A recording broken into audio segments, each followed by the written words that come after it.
Welcome to the final game in round 2 of the TikTok Women's Six Nations. England back on the road again, this time in Italy.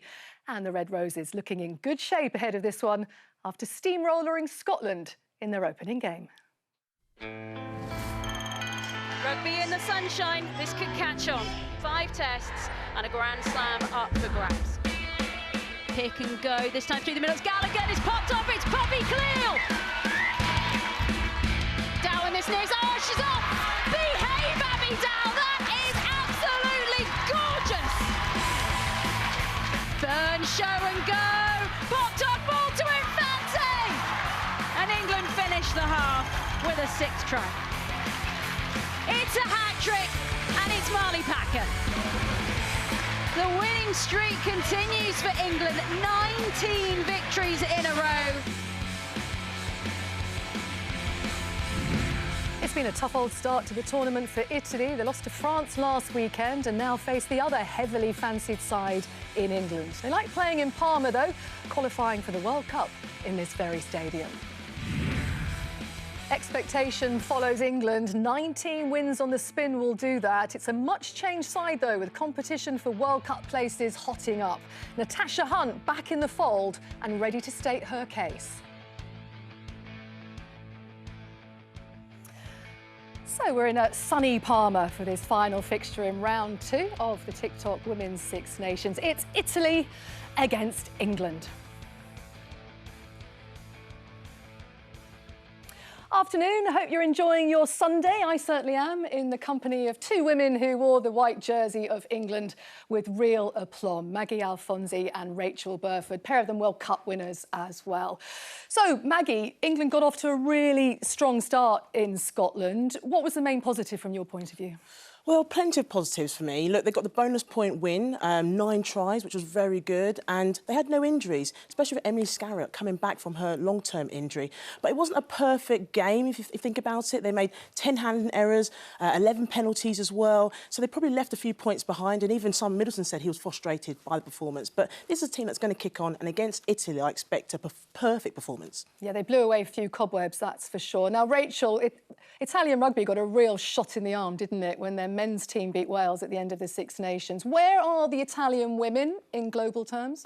I think probably the biggest story is the fact that they've qualified for the Rugby World Cup happening later this year. But in terms of Six Nations, you know, 2019 was probably their best finish, where they finished 2nd. So they have the ability and they have the talent to be really competitive in this competition. They know that they've got a huge challenge this weekend, but speaking to some of the players, they're really up for it. They always bring such a great game against England. Yeah, we're just seeing the team news, actually, are going across the bottom of your screen. One name that's missing, if you like, for the Italians, their captain. She's gone from starting against France last week to the bench this week. That's Manuela Furlan. And one notable change for England is Natasha Hunt is back at scrum half.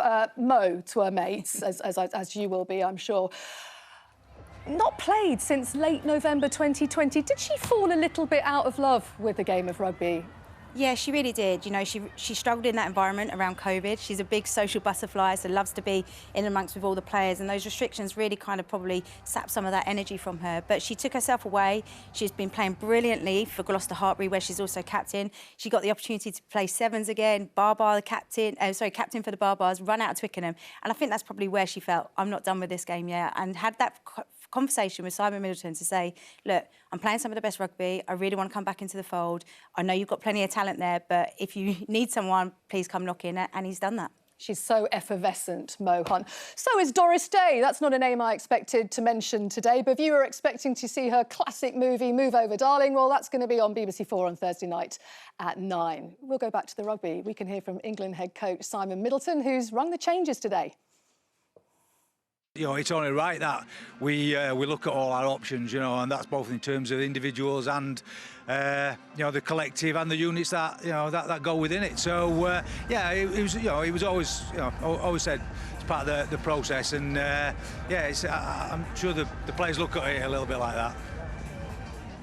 she's a high-quality player, isn't she, Mo? And, you know, she's brought loads to training over the last few weeks, and it's been great to have her back in. She's really buzzing, and it'll be great to see how she goes today. You know, she's been in sparkling form in the Premier 15s, and be good to see. I think the game will suit her today. You know, how we're trying to play, and good conditions. You know, really fast track. So yeah, she'll be injecting a bit of pace into the game, I've no doubt.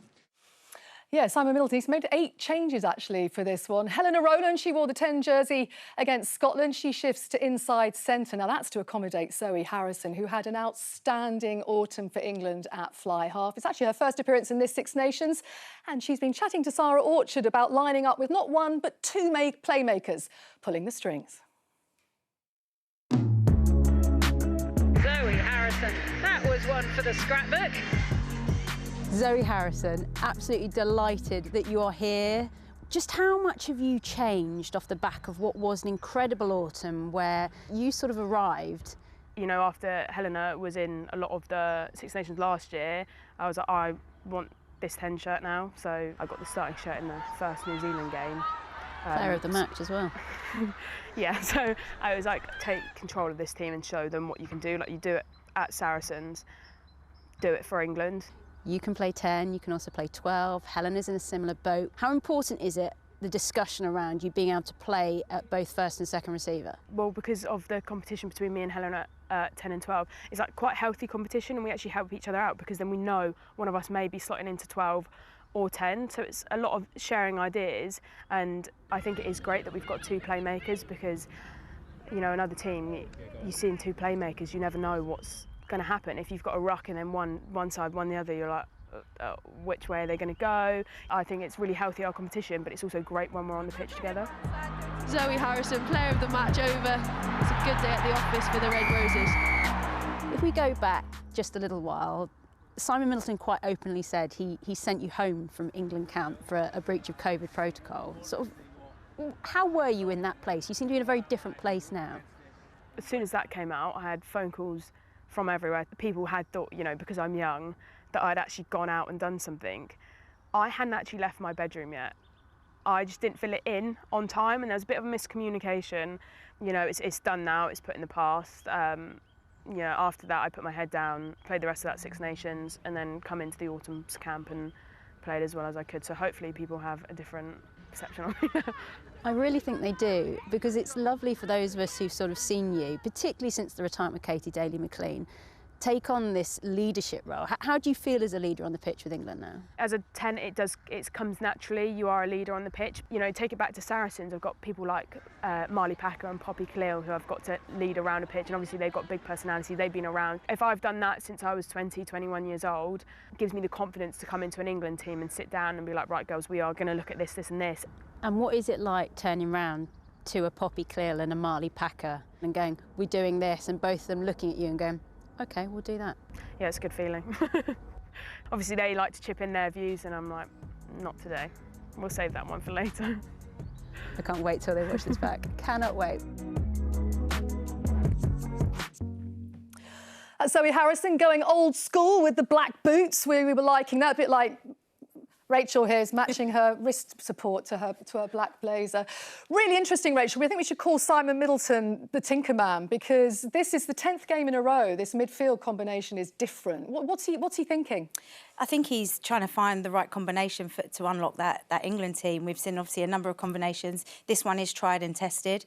But yeah, with the World Cup on the horizon, you want to have players who have the ability to shift from one position to another. And, you know, with Helena Rowland slotting in at 12, gives them the option to have 2 playmakers in that position. She's such a talented individual. Her kind of all-round game, her vision, her ability to go to the line and ride defenders, and you know, but for me, it's the ability to be in a contact situation like here, but still be able to free the ball up because she knows where the space is. And like all good 10s and 12s, they can see space unfolding a phase ahead. And this is what she does here. She turns around, says to Holly, we're going over here, and then really good execution. But here, we've seen they've worked together already, 2 tests with 10 and 12 combination, but just lovely how she has the ability, keeps ball in 2 hand, keeps all the defenders guessing, which makes the defender jump in. And then the way that those 2 are reading one another is going to be really important for today's game. Yeah, you suspect that Emily Scarratt, who was on the bench today, is going to get some game time in midfield.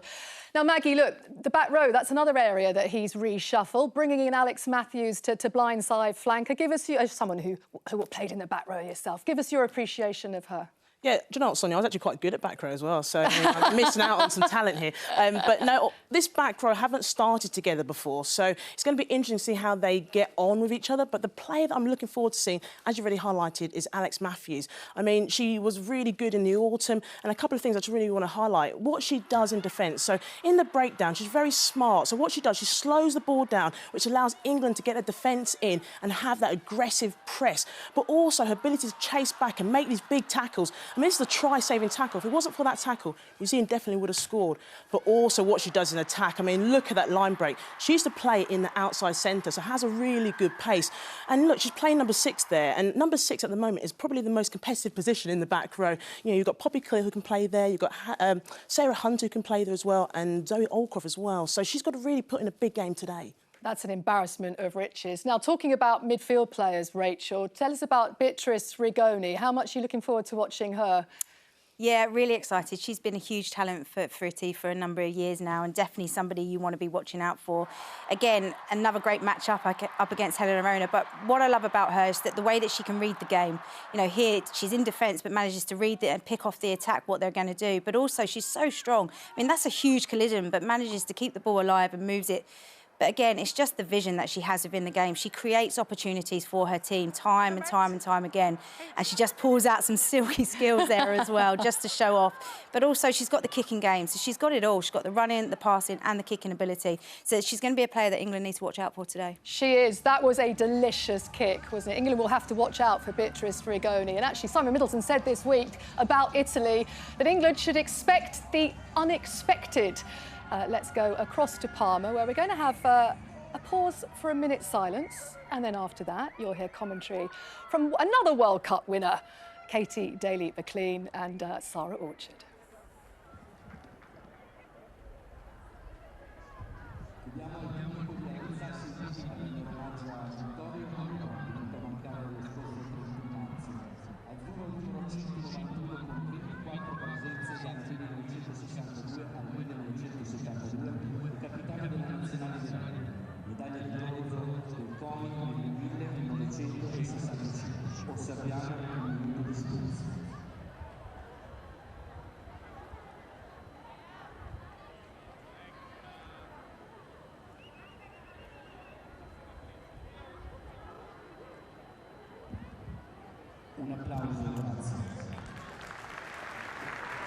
A very well observed moments of reflection there for Vittorio Ambron, the former Italian wing who passed away this week. Rugby will now make its stand against racism. It will also show its support for Ukraine.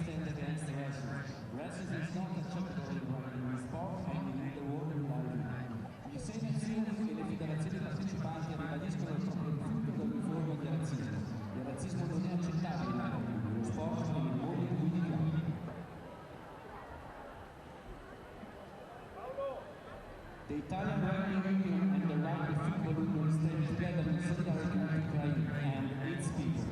We strongly condemn the invasion and our thoughts are those offered by this president.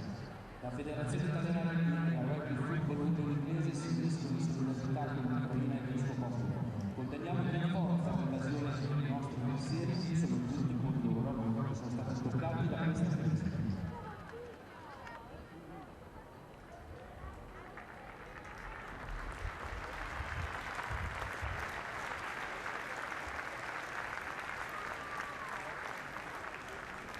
Well, next up we will have the anthems that will of course start with God Save the Queen.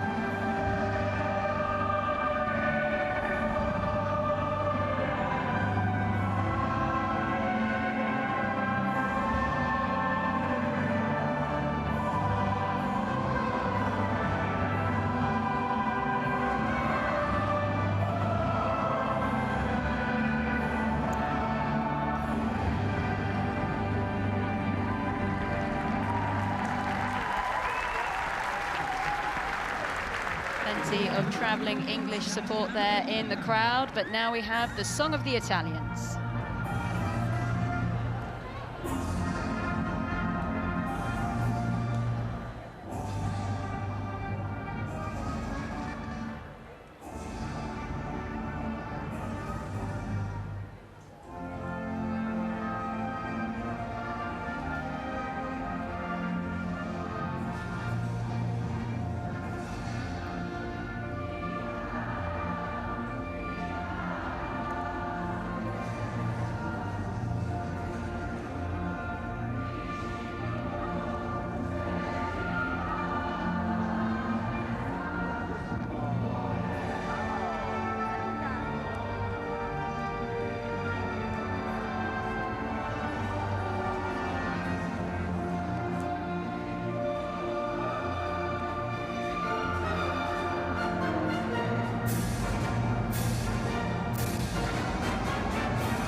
Well, a very good afternoon to you all, and with the Stadio Sergio Lanfranchi bathed in sunshine, it is finally time for us to take a look at the lineups. The Italy coach, Andrea Di Giandomenico, has made 2 changes. The forwards, though, remain the same. It's the number 8, Alicia Giordano, who skippers the side, taking the armband from fullback Manuela Forlan, who's actually on the bench today for the home side. The changes come in the backs. 20-year-old Vittoria Ostino Manuzzi, she gets the nod to wear 15, while Colonno's Veronica Madir, she starts at fly half, with Rigoni switching to her more familiar position of 12.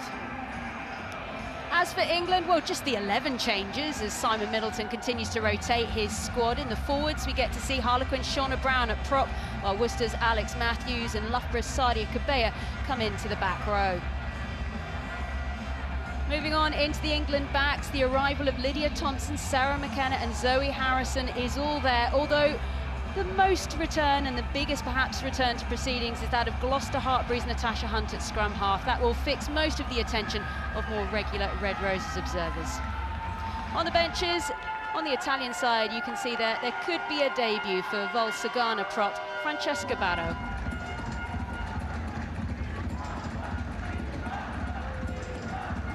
Northern Italy looking sparkling as ever. Time for us to say a very good afternoon to former England fly half Katie Daly-McLean. Who stood out for you there on those team sheets?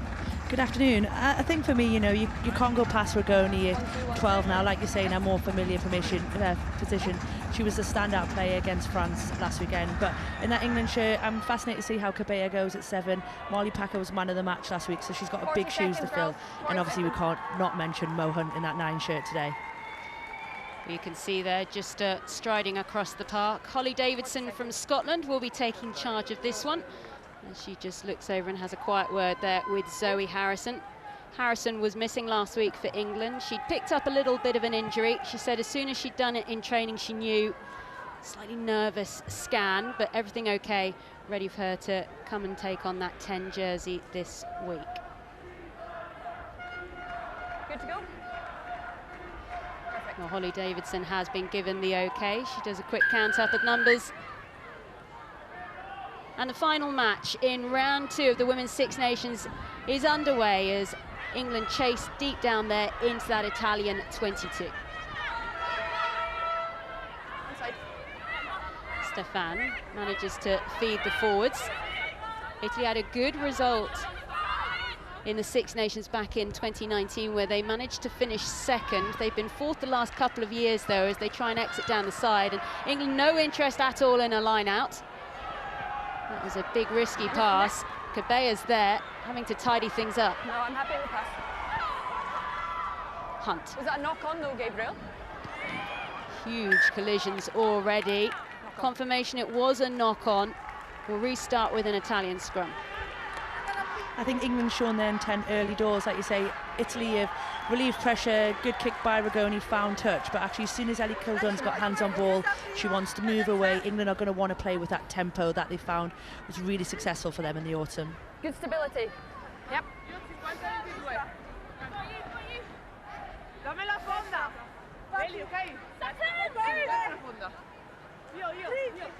Well, last week, Italy travelled to France, where it was a difficult scoreline for them, finishing 36-6 in favour of the French. Perhaps doesn't actually reflect the amount of time Italy had on the ball or the opportunities they had they couldn't finish. We need to get this right, okay? Pre-engaged on this side. Keep the space. Stop. A lot of focus in the front row at the moment, particular on Harlequins' Shauna Brown, who's at tight head for England today. She wasn't involved in the autumns, and the head coach Simon Middleton, he was very open in saying he wanted her to go away and work on her scrum, and that is what she has done. Bind! Set!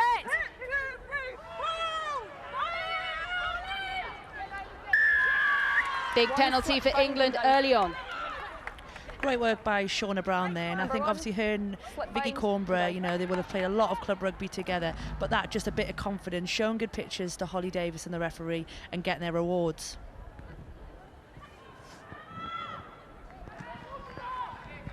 Big touch finder then by Harrison. This was the scrum. You can see Cornborough there just on the near side of the screen. It's a long way out for England to try and maul this the whole way, but there's Abby Ward there, the face that's popped up that took it in the air, just directing proceedings. It's a penalty advantage then to England. Little dink through there from Harrison, didn't quite come off. She still held on to it. Back for the penalty. Side entry, number 7, on the 15. Natasha Hunt, they're thinking about going fast. And she will do that all game. I think for me, like you say, we've started to see a bit of intent about England, what they want to do. You know, England are going to the line out early, gone straight to Abby Ward, starting to get that kind of maul formation set early. Like you say, a long way out, 20 odd metres there. But I wouldn't be surprised if we see a lot more from that. Lark Davis throws in, vice-captain for England today. This time it's Galligan who goes up. She's at the back. This is strong from England very early. They scored like this against Scotland. That one's down though. Hunt passes out wide, there's no one there, it's McKenna! England score, not even 4 minutes on the clock, well worked, and Sarah McKenna completely unmarked. 5 changing lines. 5, yeah. What I really enjoyed about that try is obviously not the mauling start to it, but if you look at Sarah McKenna's movement, how late she comes. Originally she started open field, actually she's identified Italy have put nobody on that blind side. She goes really late, she's given Mo Hunt a little call, and it's just a 2v1 on the edge, picking off one of the forwards. Sarah McKenna, perhaps more seen these days at full-back, but happy to do a good job on the wing as well. Simon Middleton endlessly talking about all the different positions he wants his players to be able to take on when it comes to World Cup, depending on numbers. Harrison then with the conversion. Unsuccessful for her on the first occasion, and that will give her confidence. Huge confidence, you know, ideally as a fly half or a goal kicker, you want that somewhere at the front of the line out, but the touchline. But as we look at this try again, what a great little bit of vision from Mo Hunt, and that's what you're going to get from somebody with her experience, you know, that actually there might have been a set call, she's seen something different. McKenna's worked really hard to get into that, and it is an easy walk-in.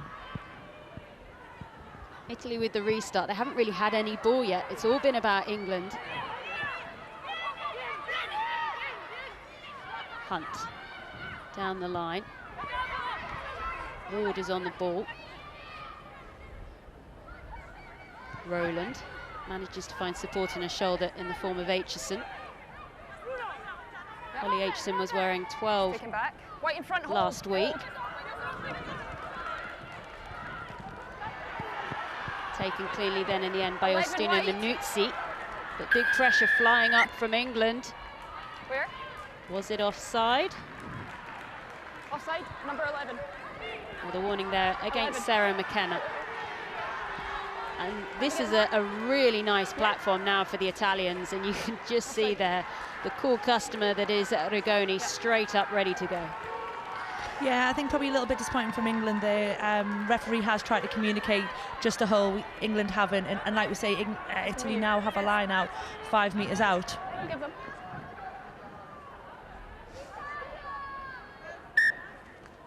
Open the gap.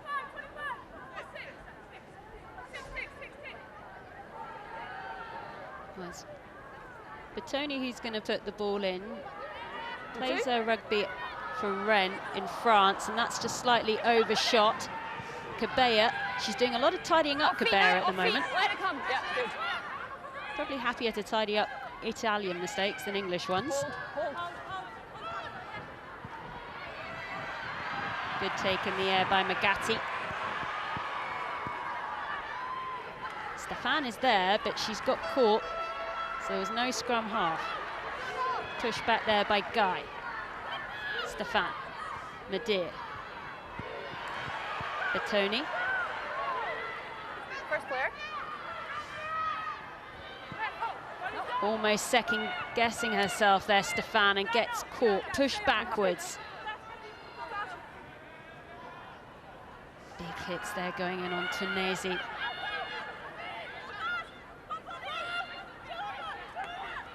Big hand there. It's Poppy Cleal who made this opportunity for England. She read that really well at the breakdown. Unfortunately, that's a bit of a mistake there. Ball gone straight out of play, but England did well there to get the ball back. Yeah, and they really pressured Italy at the breakdown, didn't they? Italy a bit high when they're arriving as their first player. Every opportunity that England are getting to counter-ruck, they're doing, and it's just slow an Italian ball.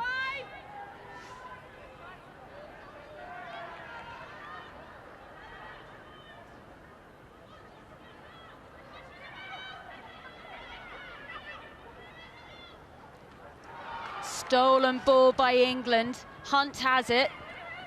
Harrison. Cleal. Rowland. Down the line, eventually goes to Kildunn. Here comes the fullback. McKenna comes back inside, looks for the support. Hunt. Harrison. Big hit going in there on Poppy Cleal by Melissa Bertoni. No. They really want to slow her down before she builds up any kind of speed. Oh, here comes Matthews. Strong work, good meters made there by the Worcester player, but pushed out to the far side. Is there space for Cornborough? Happy to play out on the wing. Gallagher back inside Harrison. Lovely link play by England. Cabella.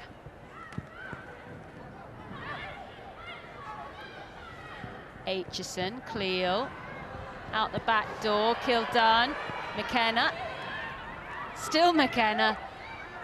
Stripped, play on. Taken then by the Italians, that was made by Sillery. It's Magatti who takes it in. Advantage. Well, England managed to hold on to their ball then. We'll restart with a scrum, and there was some lovely handling in there. There really was, and I think what England are doing really well is the use of their forwards in the middle. You know, they're getting gain line. It's a really positive carry. The speed of ball from Natasha Hunt at breakdown. It's just making it really hard for Italy to get off the line and to be able to put any pressure on there. McKenna stripped in that tackle by Italy, and it is a bit of a let off there. Feet underneath you. Keep your bind, yes. Well, the warning's going in there after the last scrum we had that went down. Gaia Maris plays their rugby at Valsugana. It's the club that's provided most players to this Italian side. Bind! Set! Early engagement from England. Overleaning, too much weight. Italy get away with one. They really do, and I'm not saying scrummaging is my specialty, but Holly Davis... Why not? Because there's a 10 hours generally standing behind in it, but I think it feels like that calling is really long. There's a big old delay. Well, remember, this was a free kick. It wasn't a penalty. So England with ball in play. Still going out there by Thompson, still flying. Handing off Italians as she goes. Gallagher. Rowland. Hunt. Brown. Good soft hands by Brown. Working with her Quinn's teammate there. Kildunn does well there to just get that one back up off the floor and moving again. Italy really trying to swamp the breakdown, but know when to back off.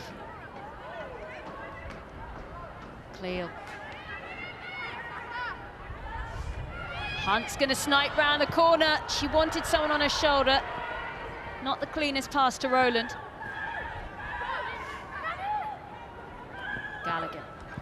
Ward. Aitchison. Counter-rock's good. The Italian defence is strong. It's how long they can keep it up for.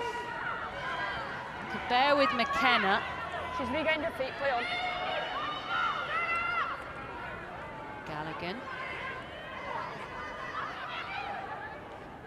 Onside 8. Aitchison just standing in that first receiver position. Big pass that way to Cornborough again, who's loving the wing work. No. Ward. Oh, nearly passes away, still Cabella. Really strong Premier 15s form at the moment, Cabella. Doing well with Loughborough Lightning as Kildunn has it. Not quite there. Penalty to Italy, holding on the floor. Support not quite there in time. Kildunn on her own, and Italy survive. What an outstanding beat of defence from Italy there. Multiple phases through England. They've gone edge to edge on them, and that bit of D right there by both Solari and I think is it their back row is absolutely outstanding. You know, great chop tackle, allowed her to get over, hands on the ball, and a really easy decision for the referee to give. Nellie Kildunn, former Wasps player, now at Harlequins. One of the few players in this lineup from Simon Middleton's England who actually played in the same position last week when they beat Scotland in Edinburgh. England clearly chasing the sunshine wherever they go in this Six Nations. Wasn't like this when you played, was it, Katie? Generally slowing.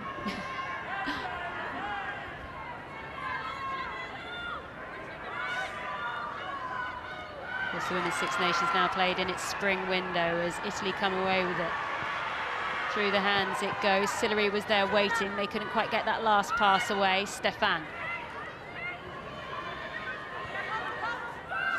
Lucia Guy has taken on a lot of balls so far. Medea, lovely pass by her. Back to Guy again. This time we see Giordano, captain for the Italians today. Medea. Charge down. Can anyone name on it? That was all Cornborough. A real constant in this Middleton era, and you can see why as it's passed out to the far side. It's Lydia Thompson. Try given and 2 on the board for England. What great work by Vic Cornborough there. The charge down itself, it's not something she's probably known for, but we've had her hanging out on the edges. She's now in the middle of the field. The work rate from, as Lou said, it's pretty impressive. Lydia Thompson, that was her 39th try in an England shirt. Veteran of a couple of World Cup campaigns. Although England won the World Cup in 2014, unfortunately she got injured early on, but this was the finish. And it was great work by Helena Rowland. You know, we've talked about her running game. It's exactly what she wants. She wants front foot ball, she wants quick ball. She gets a great opportunity just to take the ball on, and when you've got somebody with the class of Lydia on the edge to finish, what more could you need?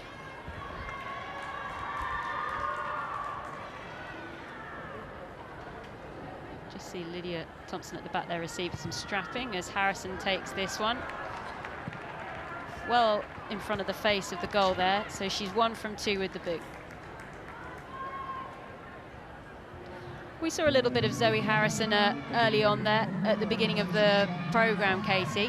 What kind of a character is she? I think Zoe's got the perfect makeup of a fly half. You know, she wants to lead. She's got a good charisma. She's articulate, but she won't kind of be bossed around, and that's what you need from all of your good 10s.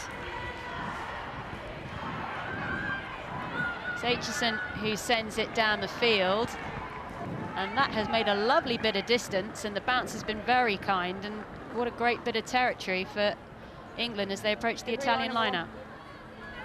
Yeah, and absolutely ferocious kickers and that.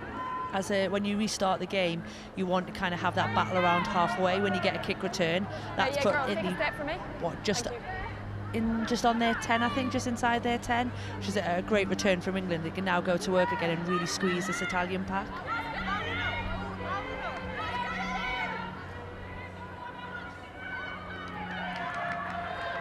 Well, it's not the lineup perhaps Italy wanted, but they've still got it. Rigoni.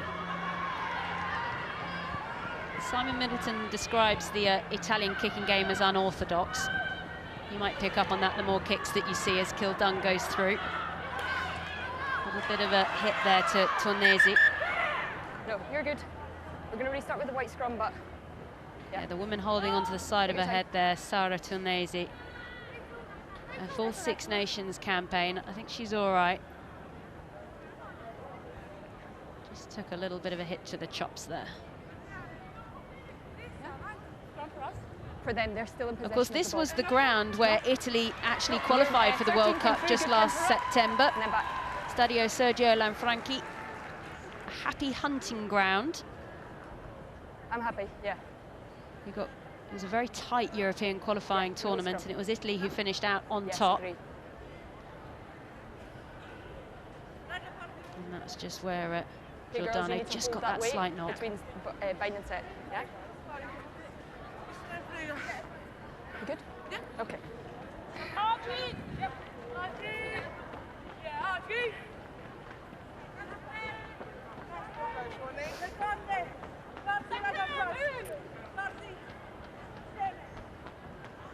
Crouch! Bind! Set! Well, certainly no early movement there from England. Comes away through Hunt, Harrison, Aitchison. Big pass to the try scorer, Thompson. The Worcester Flyer places back. Harrison. Harrison once again, Brown. She's a very strong carrier, Brown. She'll be looking to get her hands on the ball in the loose as much as she can. McKenna. Off feet now. Off feet, you're on your knees. Well, the warning there to the Italians. And a chance for England, no doubt, to set up another lineup. She just got it a bit wrong. That's Gabriel, that's you.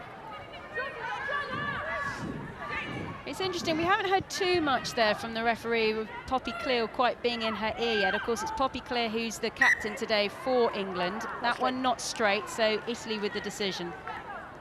Yeah, and I think probably that, as Poppy develops as a captain, it's going to be a time and a place. At the moment, you know, England have got a lot of momentum, they're getting a lot of decisions. There probably isn't any need from Poppy to start getting in the referee's ear. I think it's probably, as the game potentially shifts and momentum changes, that's when you need your captain to really start to understand what's happening and what's changing. Well,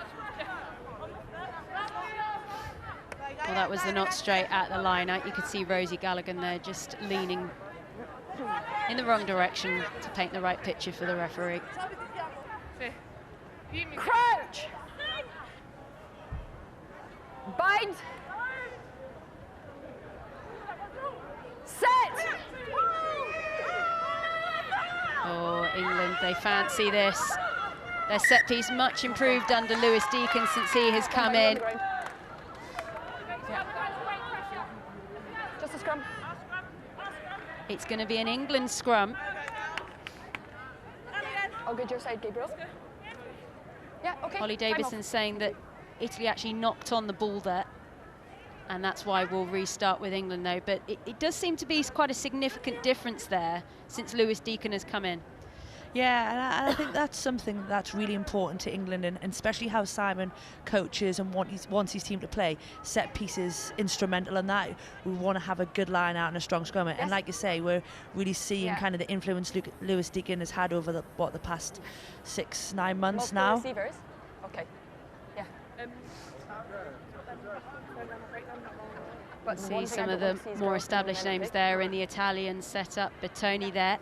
You okay? He's actually a PE teacher. Can play a bit of prop as well if required. The Italians, they are not professional like England. And you can see there from those stats, that's not a lot of territory in possession for the Italians. It's all been about England so far. I think though on a positive, if you're an Italian fan, to have only had 30%, England to have had 70% possession, but only scored 12 points, is a good place for Italy to be after 20 minutes of this game. Bind. Set. Penalty for England. Number 3 collapse. The warning then against Lucia Knee, Guy. Gabriel? Yeah, to knee. Not quite able to handle Vicky Cornborough at the moment. Straight away, kick for the corner. Okay, And England with another opportunity to try and get this line out right.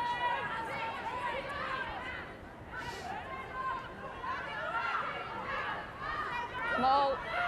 So here they come. Quite the machine, these forwards. That's going well. Lark Davis has it. That's over. Grounded. A third try for England, scored by Lark Davis, her 12th in an England shirt. And Italy have got to find some answer to this rolling England machine. Which colour? It's everything that we know England are about, that drive and more, like we touched on. That is, for me, is Lewis Deacon. That's what that man is about. He's come in to do. He's set up a really good structure. Abby Ward's driving that maul, and Lark Davis is basically just a passenger at the back. Ball in good position. As soon as the other line, she's able to drop over it. But I think when we talk about the difference in this England side to maybe previous Six Nations, the set piece has been huge and will continue to be instrumental.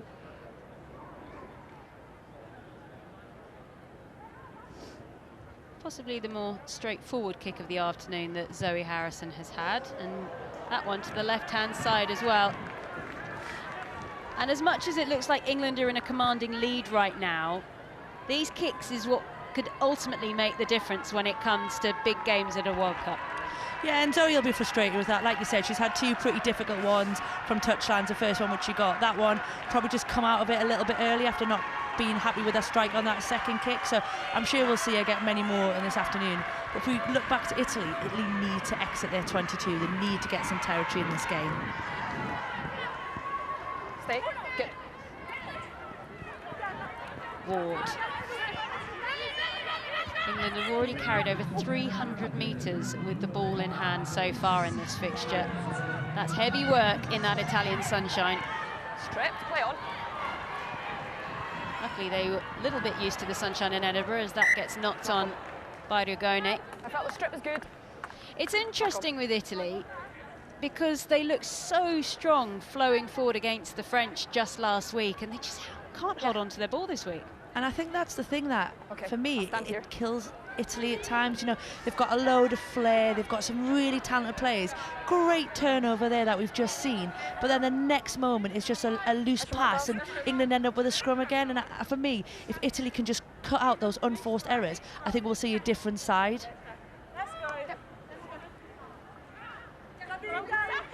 Foster Hartbury's Natasha Hunt there, just making sure that she got the correct message.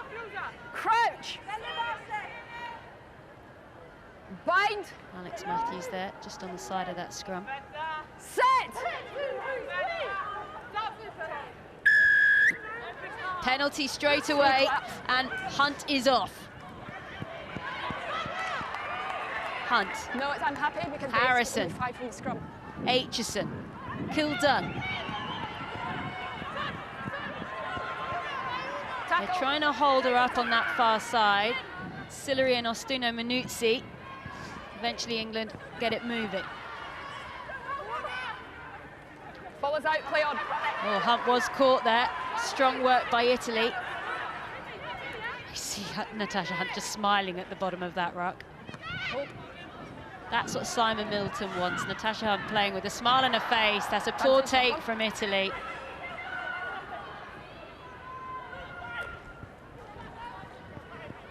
Brown. Harrison. Not able to be taken cleanly there by Davis.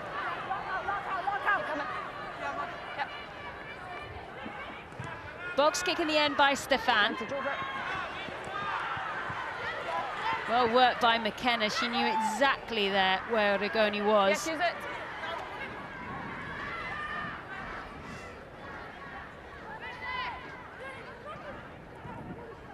Harrison. Good work by Matthews. Kildun straightens. Still Kildun. Ward. Almost every England player that touches the ball getting over the gain line. Thompson. Still Lydia Thompson. Ward. Cornborough. All action Cornborough at the moment. Italy going over the top. And it was being held. Italy get the penalty. Again, what a great bit of Italian defence. You know, England, like you say, the momentum of which England are playing with, they're winning every carry. They're leaving Italian tacklers, generally 2 on the floor, past the ball. But again, these moments are the ones that England need to capitalise on. You can't have such great approach play if you then end up penalty and you end up having to start again from not a great kick in that situation. Yep, thanks, Rigoni will be so frustrated with that effort. Haven't quite turned up yet today, the Italians. No, she's nowhere near the breakdown. Well, there you go. Rigoni trying to make up for that last kick, flying in there on Zoe Harrison. Advantage. It's a penalty advantage to England. Number 5. The warning there against Giordano Duca. Here. Hunt unable to go quickly. Not rolling. 5.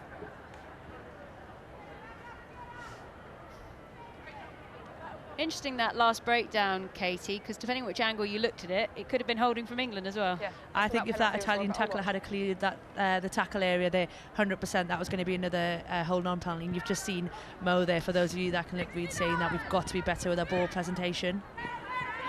When you hear the word Just Mo, on the tee, girl. it's also Natasha Hunt. Yeah, sorry. Most of the England team call her Mo. As you see there, look at the carries from England, 41, and look at those metres made, the offloading, and here comes Matthews, they want more. Next try would be a bonus point, of course, and bonus points could mean prizes come the end of this Six Nations. Ward, Cabella.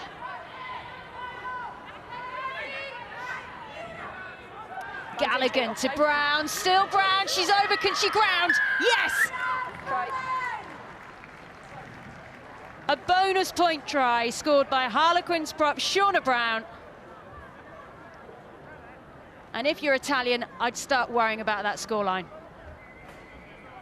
2 receivers. Yeah, I mean, it all came One, from Italy not being able to exit their own 22. You think Rigoni misses that kick, they get another opportunity. But when England forwards go to work, you know, especially the likes of Shauna Brown, Vic Cornborough, Abby Ward, you know that they're going to be pretty close to that try line, and it's great to see. Like we touched on at the beginning, Shauna Brown hasn't been in England shirt in a long time, and you want to see her go well. She's gone away, she's worked hard. First scrum penalty goes to her, and then she gets a lovely try as well to top that off. So it's going a good afternoon for her so far. Thank you.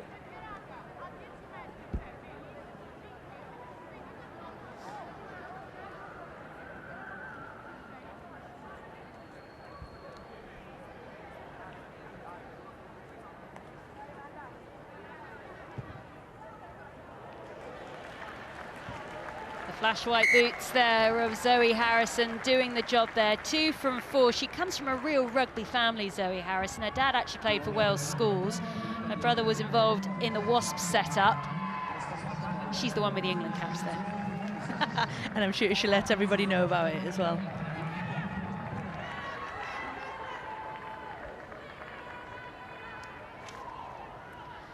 Shauna Brown, also a qualified firefighter with Kent Fire Service. Currently a professional rugby player, though. Something that's important to so many of the women involved, that they have a career to go back to. Box kick then across the field there by Stefan. Interesting. It was, but Italy are known for that. We know they have a very different approach to the kicking game, whereas England are very long and territorial or to regather. Italy are much more random in that. Straight through the guts of the park comes Sadia Cabella. Harrison. Hold one, wait. Taken nicely out on that far side. Stefan, Madir. They just forced the forwards there. Both Maris and Bertoni were there. Almost trying to do too much, the Italians. They need to make it simple. Not on ball. Locatelli. Sillery.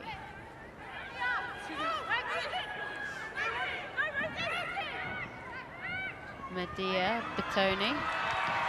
Bigoni. Mizzo there did well not to get tracked out on that far side. Madir again. And away. Madir, good support on her shoulder. Uses it well. Soft hands come in the end by Magatti, but not to be. Hunt wants to take it quickly. And England straight away back into the action. No, you're off the feet now. No. There was a foot in there. Holly Davidson, our referee, happy to let play continue. Sorry, no. Hold. Zoe Harrison, crossfield kick, forcing their Sillery to turn and gather. McKenna chasing up in her face, as is Kildan and Aitchison. Had to be a forward, and Abby Ward who arrived to sort things out, but she got herself in a real tricky position as she landed on the floor there. Yeah, I think at the moment Italy aren't helping themselves. Every kick return or when they're getting turn of a ball, they're ending up in the middle of the field, which is really difficult for them to get any shape from. When they're playing to an edge, like we've seen in them earlier phases, it's making it much easier for their 10s and their forwards just to find a little bit more shape and to start to play some of the ball. Well, Beatrice Rigoni, who just kicked out the ball on that far side. She was actually playing fly half last week, which surprised a lot of people. It allowed Elisa Dinka to play at 12. You really raised a lot of eyebrows because she was very impressive. High tackle rate numbers there from Italy. That's how much time they're spending defending at the moment. Bertoni. Oh, nothing's going their way. Cleo, Cabella. Off feet. Penalty advantage as well to England now. Thompson. Still got advantage. Brown.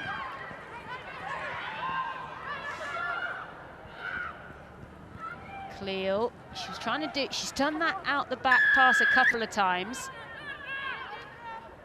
13. Thank you. 13 off feet.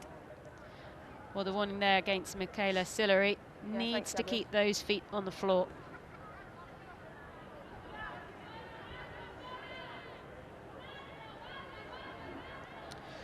I think the other thing that Italy have to be careful of at the moment is where their tacklers finishing. Because England are getting so much momentum, the tacklers ending up in the breakdown where Natasha Hunt wants to move the ball. And I think, for me, we want the referees to clear that tackle area.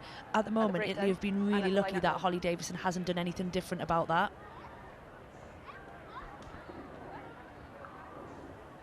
We're just seeing there the Sarah McKenna dot down there.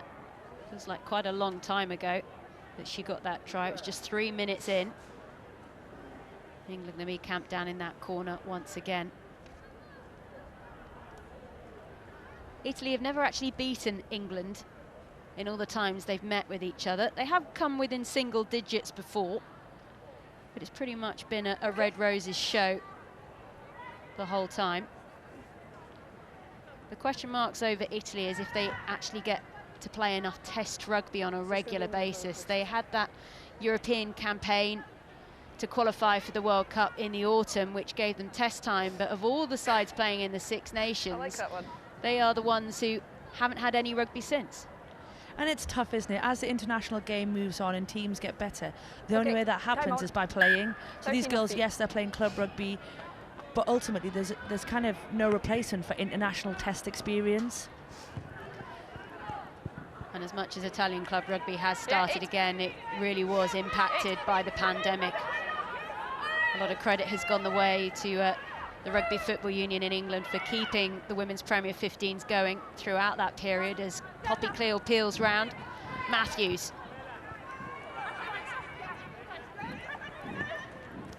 Helena Rowland.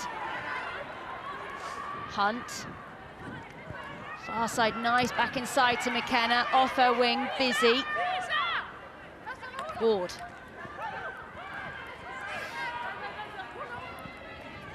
Clear. Hunt, Galligan. Back towards the middle. There's Davis. Spun out once again. Galligan sniffing the line. Onside. Matthews, she's a strong woman and she's a scoring woman. 5 tries now for England. They scored 6 in the first half against Scotland. They could be on course to do the same.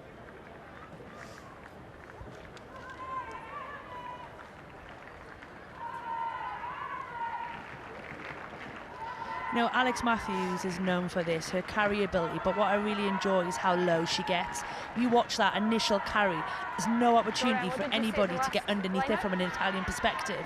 And then she gets a little bit of a nudge from, I think, Shauna Brown and Cabella, and they just give her that power over the line, but it is her starting height that makes that so difficult for Italy to defend. Thanks, Eric. That was Matthews' 5th carry that she managed to get over and get that one.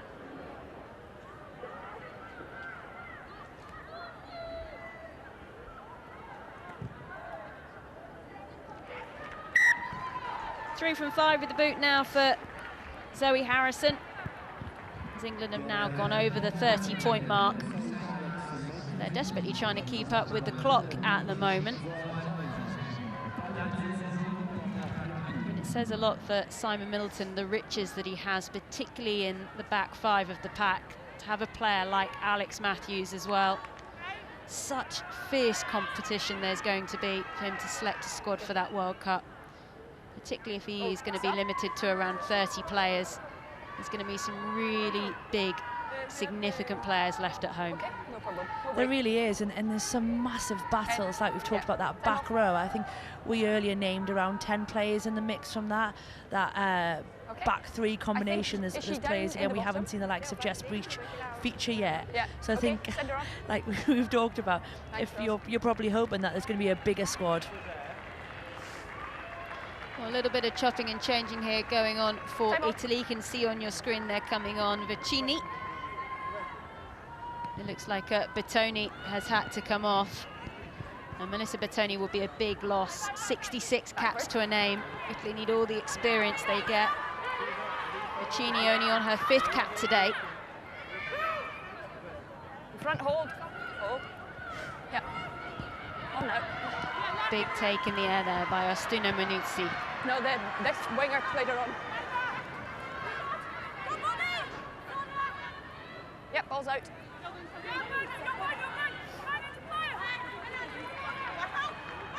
Stefan. Popped off out towards the far side again. Perhaps one pass too many there for the Italians. They lose ground as a result. It's back. It's back. Back you go. Warning against Cabella there.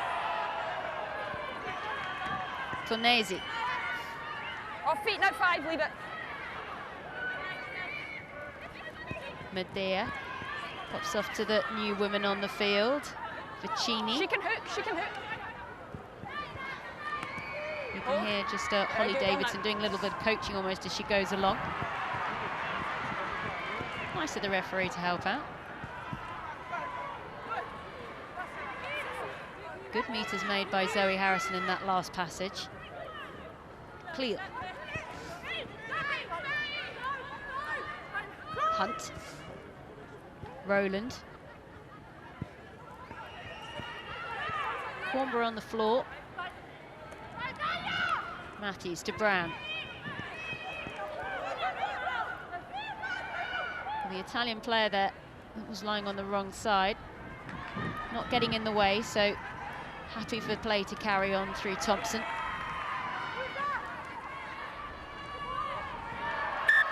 Well, it looks like Italy just managed to scrag Natasha Hunt there. As soon as you lift that ball, you're good to be tackled.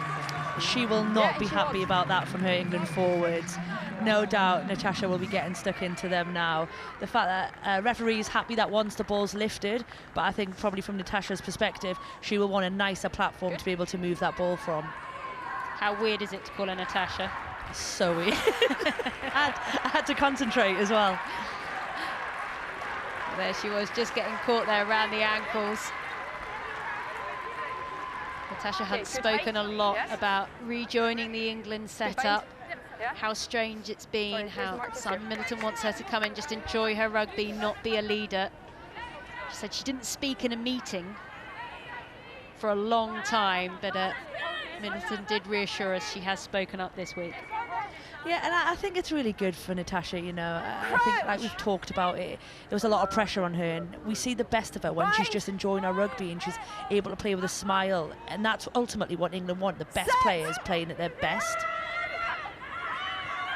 Taken quickly off the base there by Giordano. Nice take here, this is what they wanted to see. Rigoni, she's going to go straight into Kildun, gets the pass to Stefan. Back on their feet, wanting more. The best attacking play we've seen. Slow ball, but held. Muzzo. Medea waits. Goes for the crossfield kick. McKenna calls the mark straight away. And the Italian threat passes. Stay onside. Was she onside? Was she 10?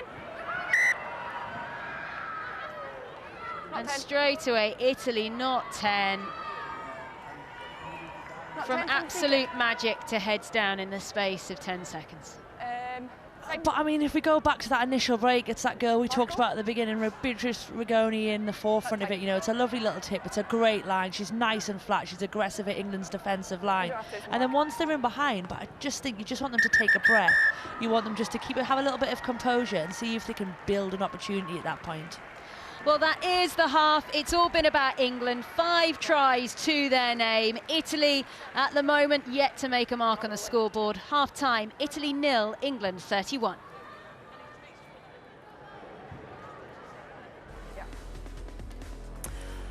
Well, the Red Roses simply picking up where they left off against Scotland. That bonus point chalked up before half-time in Parma. Italy making some big old tackles, actually, and doing well to force turnovers, but it's certainly been one-way traffic for the Red Roses. 5 first-half tries.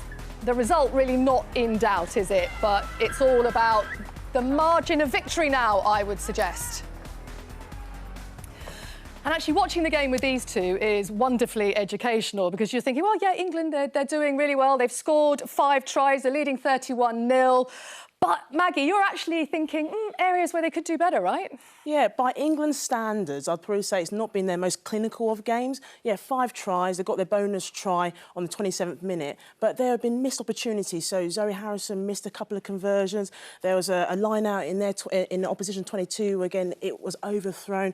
So England will probably at half-time be saying, what things do we need to smarten up on? But look, you can't take away from Italy. They have done some good stuff, but I just feel for me, England have got plenty more to do in the second half. Yeah, it's to England's credit that actually but the prism through which we now look at them is one that the standard they've set, and they've slipped from that. You go, well, what's happening? But Rachel, they got off to a really good start. We flagged up Natasha Hunt before the start of the game, coming in at scrum half, and she made an instant impact, didn't she? Yeah, she did. Straight from the off, you know, she's already bossing the forwards around like she does. But, yeah, just her vision and the impact from the game. You know, that first try all came from her vision. England are a well-oiled set-piece machine. You know, they go to the driving more, but just watch Natasha here as she comes in. She keeps her head up and looking to where the Italian defenders are, and she just starts to think. She has a little look up, knows that they've got momentum, but can see it starts to break away. But just before that, she's actually signalling to get Sarah McKenna back round to that short side because she knows that Italy haven't put any defenders over there, and a one-on-one, Sarah McKenna's going to be able to defeat the prop there. And can I also add to that? I mean, look, McKenna, well done to keeping that shape, because it's so easy in a situation like that to get sucked in, but she stays on the touchline, gives, you know, Natasha Hunt the option, and what a beautiful try to kick off the first half. Yeah, a message to any kids watching, don't watch the ball, watch where's the space.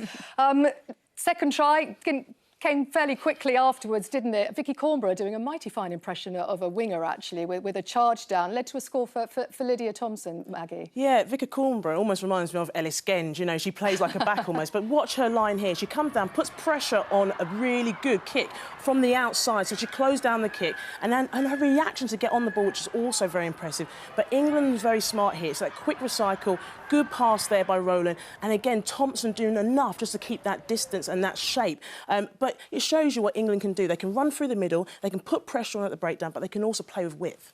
And Rachel, you mentioned England being a well-oiled machine at the set piece. We saw that line-out at the very beginning. It was another line-out they took advantage of for the third score, wasn't it? Yeah, they're really confident in that area to go to the corner and to really squeeze Italy in that position. And look, Lewis Deacon's been absolutely pivotal to how well this pack works, and with Abby Ward and Rosie Gallagher, who slipped in really well there. Lark Davis has been outstanding, and it comes from the throw first, and she nails that every single time. And you know, Natasha Hunt again, just probably ordering the players what to do, keep working, keep leg driving, knowing that they've got the power to get over. Yeah, so strong in that area, aren't they, England? Now, Shauna Brown, she came into this team for her first appearance in this Six Nations Championship at tight head prop. Sarah mentioned in commentary, didn't she, that had a bit of a point to prove. She's had a good first half, hasn't she? She really has. I think all props, you know, they look at their set piece first, and England have had a really good day at the scrum. But here, we know what Shauna's like around the breakdown. She's such a strong carrier. But just the work rate to continue to work and get back up and be another option. And you know, she finishes the try here, but the work's not done. She's got plenty to do. She's got 3 defenders all coming over her, but look at her leg drive through the contact, doesn't give up the fight, and manages just to dot it down over the top. And she's become a bit of a poster girl for women's rugby, hasn't she? She's got a film out, you know. I mean, not everyone's got one of them. But again, it's her ability to still stay into this game and show what she's capable of doing, because Sarah Byrne is another player who we know what she can do. So it's pleased to see Brown perform really well. Yeah, no woman, no try. Check that out on social media, because Shauna Brown is the face of that. Now, look, Maggie, fair play to you. You flagged up Alex Matthews before the start of the game, and Alex Matthews provided, didn't she? Yeah, if you ever want any betting tips, come to me, I'll sort you out. So we talked about Alex Matthews at the start of the game, about what she does in terms of carries. You know, she's also physically strong in the contact, and here she's just setting up, waiting for the opportunity, calling players to get on her as well. So Kabea comes in to get the effective drive.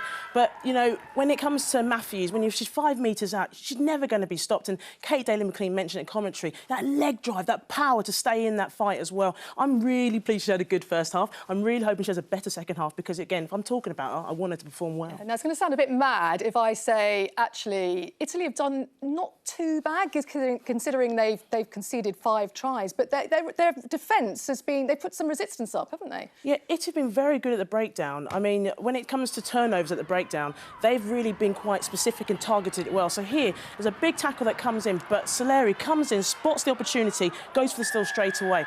Italy have made 4 turnovers at the breakdown because England aren't getting their players in. They're not being almost urgent, and Italy are spotting that opportunity. They're also stealing the ball from the contact. You know, when you're running into contact, 2 hands on the ball, stay strong and win the contact.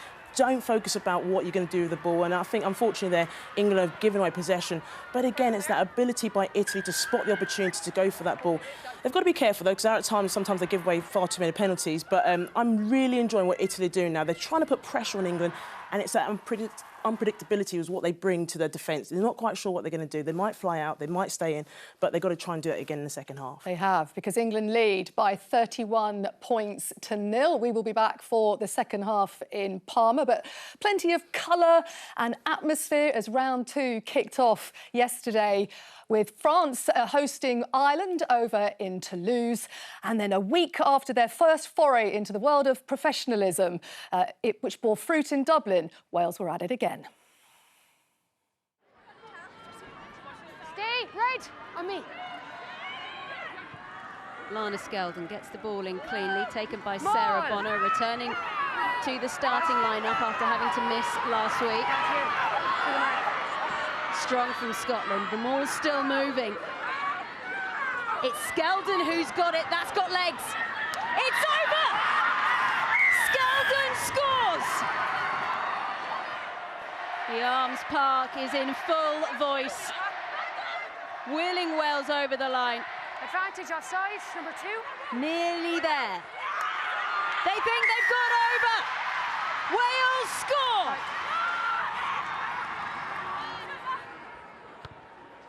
They're going to try something here. It goes up to Lloyd! Try, give it to Lloyd! Happy she's inside. Maxwell pushes out wide. Lloyd, try!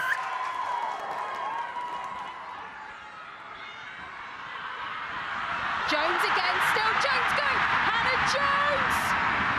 Back first, back! It's slow ball for Wales. Advantage. It's heading in the right direction. It's over. Maul! This is looking strong from the Welsh. Kelsey Jones has it, it's moving, still got legs, Jones, try!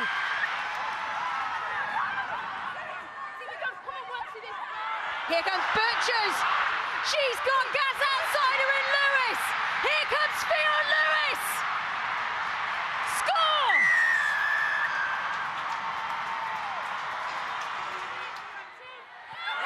Concord drops it! Turnovers. It's been knocked on by Scotland. Wales need to make it sure. What a fight back. Wales get their first home Six Nations win in 3 years in front of the record crowd.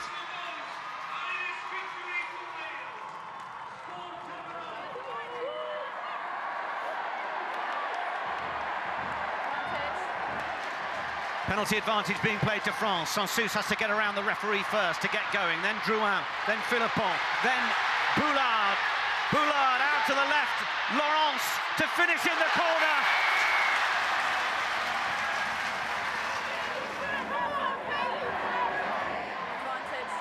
Penalty advantage already. Ball does squirt out. Sansus fancies a little snipe into the corner, and it's France's second try.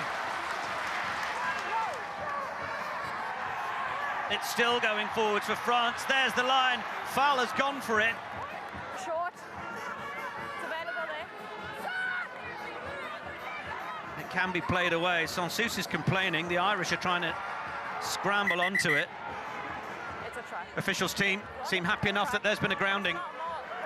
She's going for the ball for me. Sansus then. Missed pass for Vernier. Vernier on for Ménager. Then Banet.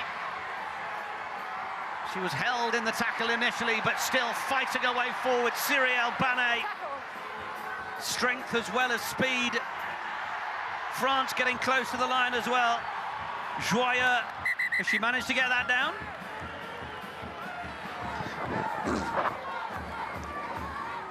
It's up, that's down there for me. Try awarded. France get their fourth. They notch up the bonus point. Banet now just lurking on the touchline, no longer behind the scrum.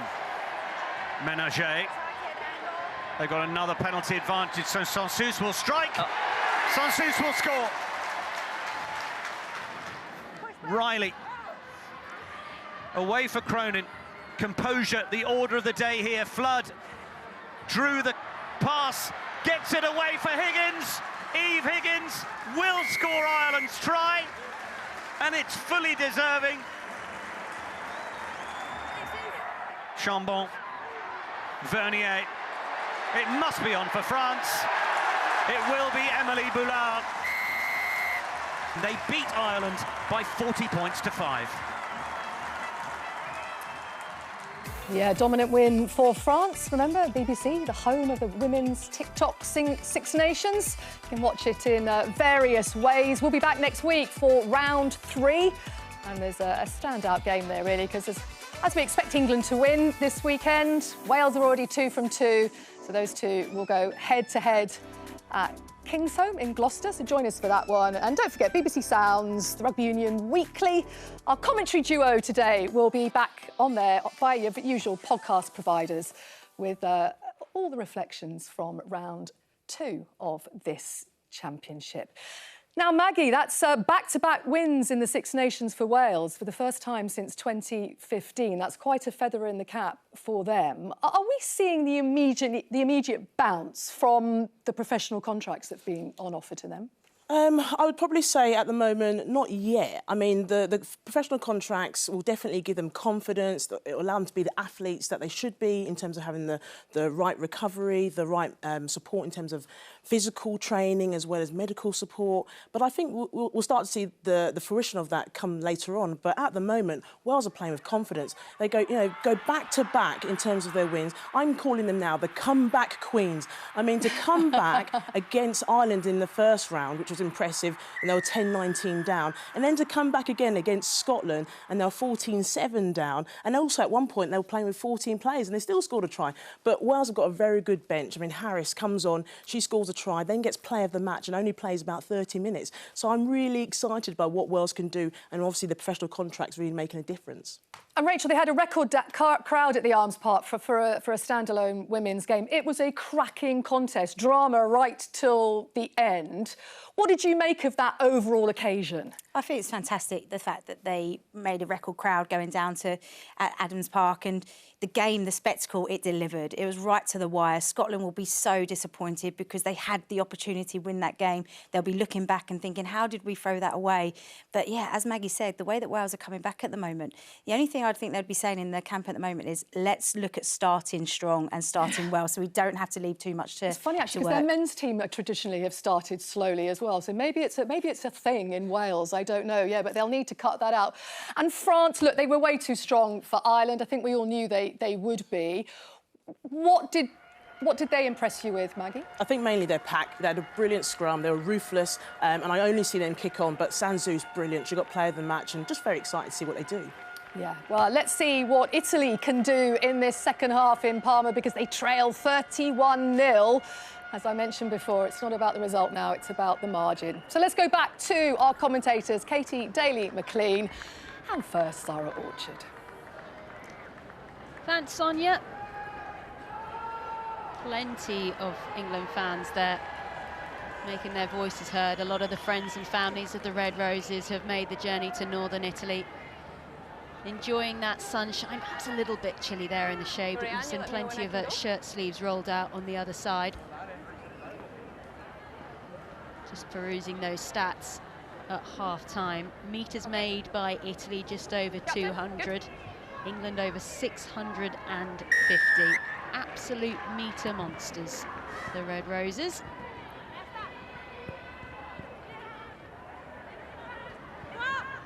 Northern Italy, the hosting venue for this one, as the Red Roses look to try and make early inroads. I just have knock on, Eric. Davis. Thank you. Matt Davis, vice-captain for the Red Roses today. Loughborough Lightning hooker did spend a bit of time at Worcester. Look at those quick hands. Thompson just trying to wind through the gears there. Tackle! Hunt, Cornborough. Off feet. Harrison. Brown. Big hands off by Brown. That's her trademark.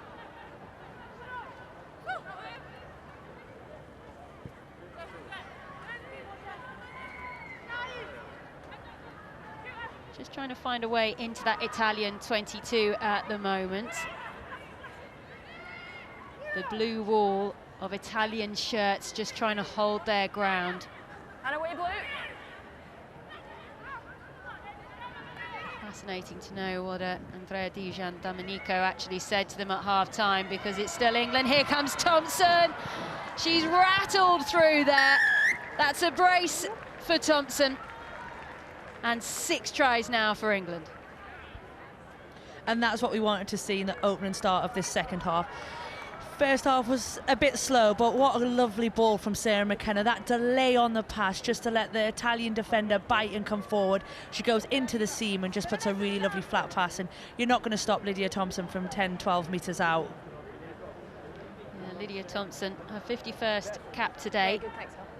Interesting how both her and Sarah McKenna, certainly the more experienced players in that back lineup, really shoring things up. Have been very assured on the ball.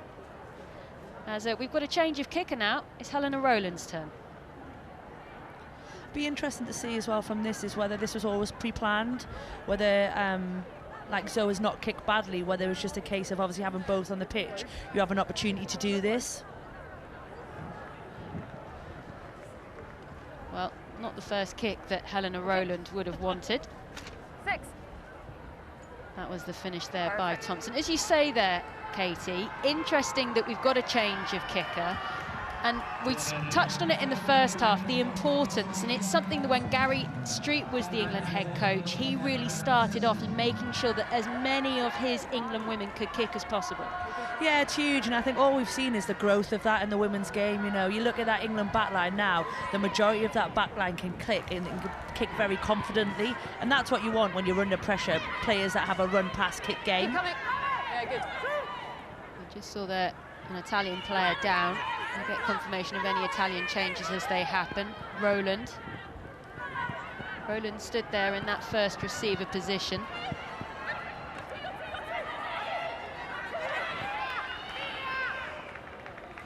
See there, Vicky Fleetwood is on now, Sadia Kabir is off. If we get any information through from the England camp about changes, we will let you know.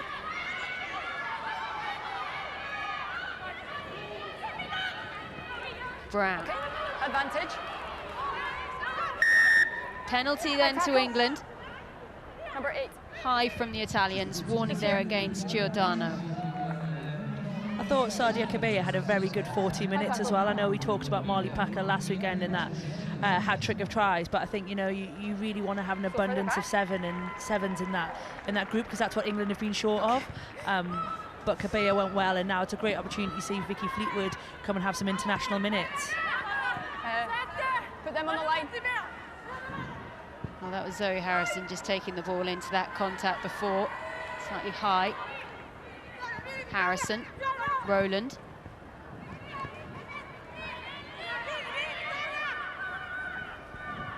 Harrison again, she was really flat to the line there.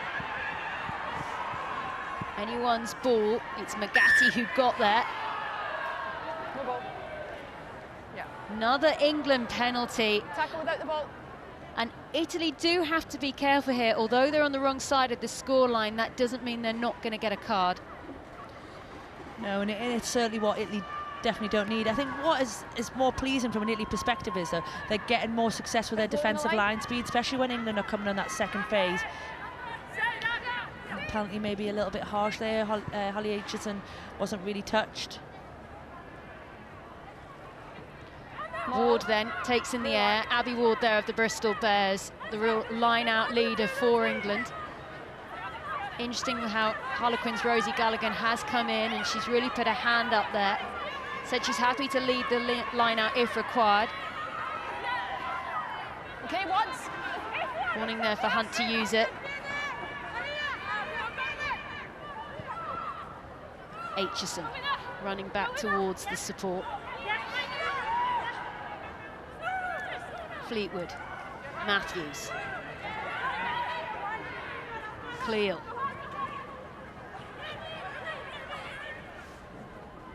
Harrison, Rowland, back inside, McKenna. Advantage. Another penalty advantage here. 11, not rolling. Davis. Tackle, release. Zoe Harrison with a little dink through, pushed back by the Italians. It's still going to be England's advantage as it's pushed out into the wide channels. Matthews waiting. Cleo, well tackled there by Tornesi. Some huge tackles coming in there by the Italian forwards, but Holly Davidson has eventually seen enough, brings it back. Keep an eye on Mo Hunt there.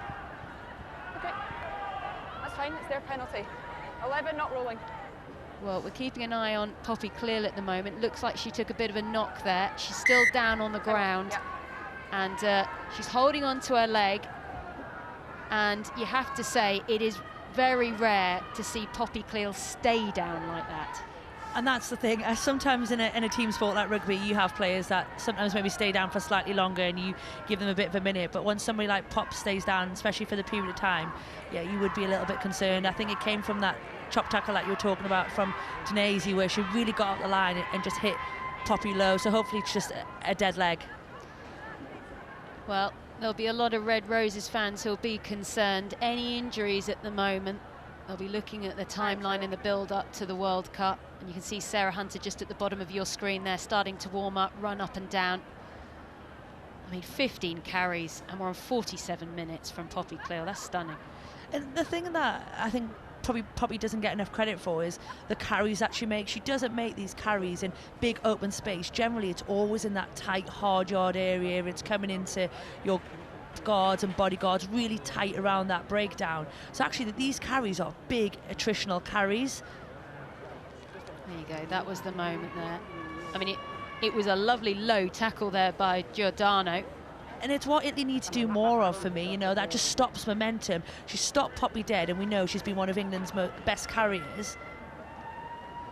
Well, you can see there from the body language of Poppy Cleall, it's not looking perhaps as serious as it first did.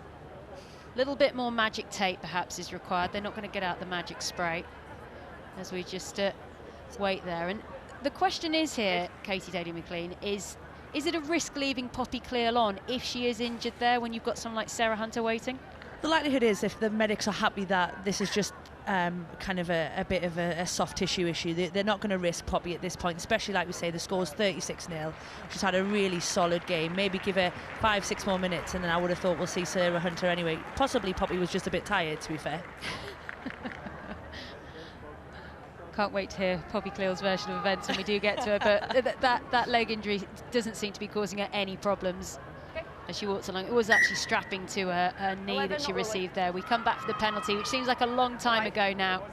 Italy not rolling away at the breakdown. And I think when we touched on that kicking part, I think that swap has been deliberate. You know, Helena's now kicking to line as well, so just an opportunity for England to see something different. Good. Maul. Goes in then. Matthews takes it. Classic England move this. That's collapsed though. That can't go over. Round the corner from Davis. That's short. Okay. They need a scrum half. No one's there. Brown. Offside. Railway by the Italians. Needs to come backwards. Hunt. Popped off ball out wide. Cleall. And he's not causing her any problems at the moment. It looks like it's been held up. It was Ward that tried to go, but they're going to come back for an Italy offside. Like we've touched on, I think Italy are living on borrowed time here. This has been multiple penalties in red zone. And for me, I think we're looking at Holly Davidson maybe at least talking to the Italian captain at this point. As of yet, she hasn't done so. I didn't see it.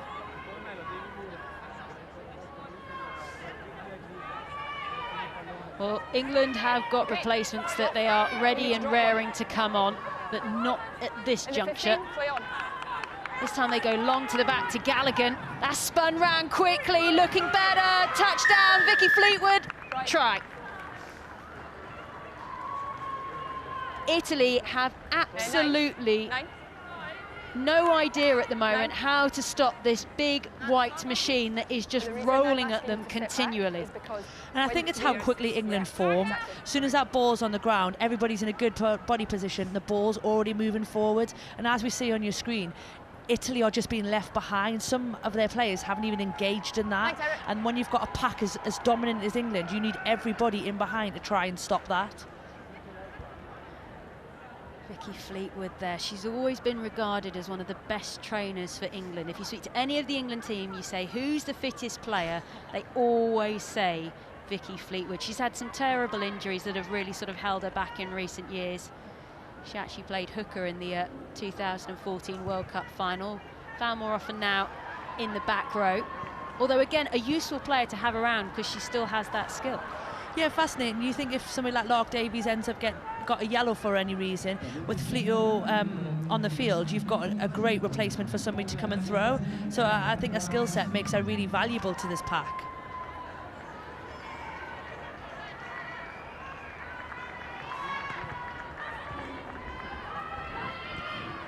Oh, right there on the edge. Comes back inside.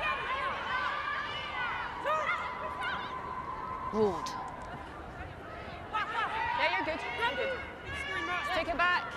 Harrison. Wait. Go. Gathered nicely there by Giordano. Manages to give it back then to Astuno Manuzzi. Stefan. Popped on the near side. Muzo, who plays her rugby at Villorba, possibly been slightly frustrated with the ball she's been delivered on the wing. Soft hands came in by Duca there. Ball is available for Italy. The English defence is suffocating Italy, but mistakes at the breakdown and a penalty opportunity to set up a platform. That penalty definitely helps Italy there. I think they probably just need to be a little bit more direct with England. The wider the play, the easier it is for England to keep getting line speed and make these real dominant shots. Much better kick as well from Rigoni there, and that's what Italy need to start to try to build a bit of pressure on this England side.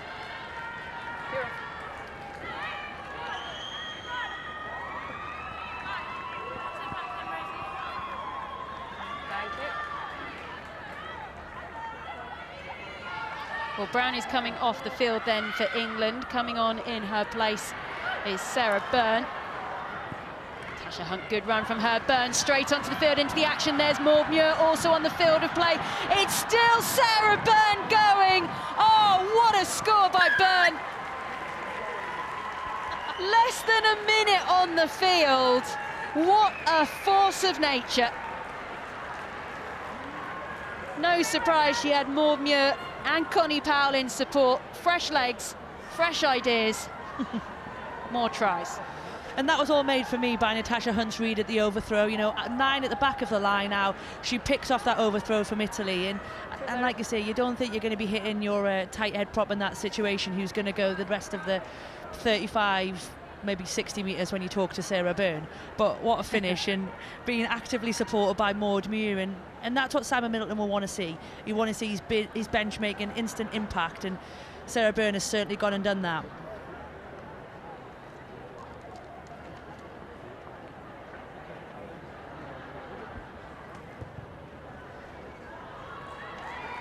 Rowland does get one on the score sheet, 1 from 3 now with the boot, as England start approaching the 50-pointer on the scoreboard. Sarah Byrne, when she actually played England under-20s, she was actually a back row player. She's moved into the front row. She's never really looked backwards since. That was her 17th try she's scored now. She does it all the time at Bristol. If you ever watch the highlight reels from the Premier 15s at the weekend, she frequently makes it.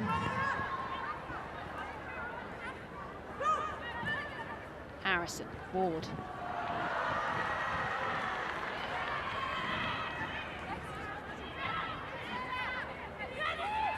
Hunt, Muir. Just confirmation on your screen there of the changes to the English front row. Tackle, release. Yeah, good, thanks for it.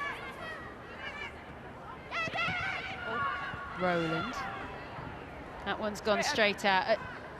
a mistake there. Just talk us through, Katie, the difference in styles and plays between Helena Rowland and Zoe Harrison. We are seeing both of them slot in first receiver in different positions. Yeah, I think for me, Zoe is definitely starting to nail that tactical understanding and has a phenomenal kicking game like we saw in the autumn and we're seeing here today. I think Helena is definitely more of a running 10. She wants to be in wide open spaces. The assist she put in for Lydia's try, that's where Helena's more comfortable. But the beauty of playing them at 10 and 12 is that the way they can just drop in and out of that first receiver role, it's perfect for the way England want to play. Well, that was the Hunt break and offload then to Byrne. Just the speed for a tight head, stunning. But also, that's 50 metres. It's not like she's doing that over 10, 12 metres, and I think you've got to give Sarah Byrne credit there. That is a long way when you're a big, strong, slightly heavier girl, shall we say. She moves it very, very well. Good. But just going back to that kind of Zoe and Helena relationship, I think for England, probably what we need to firm up is who was your 10 and who was your 12, who was running the game, and then who was kind of more of your assist in that situation. I think for me, that's the next step in the evolution of this pairing.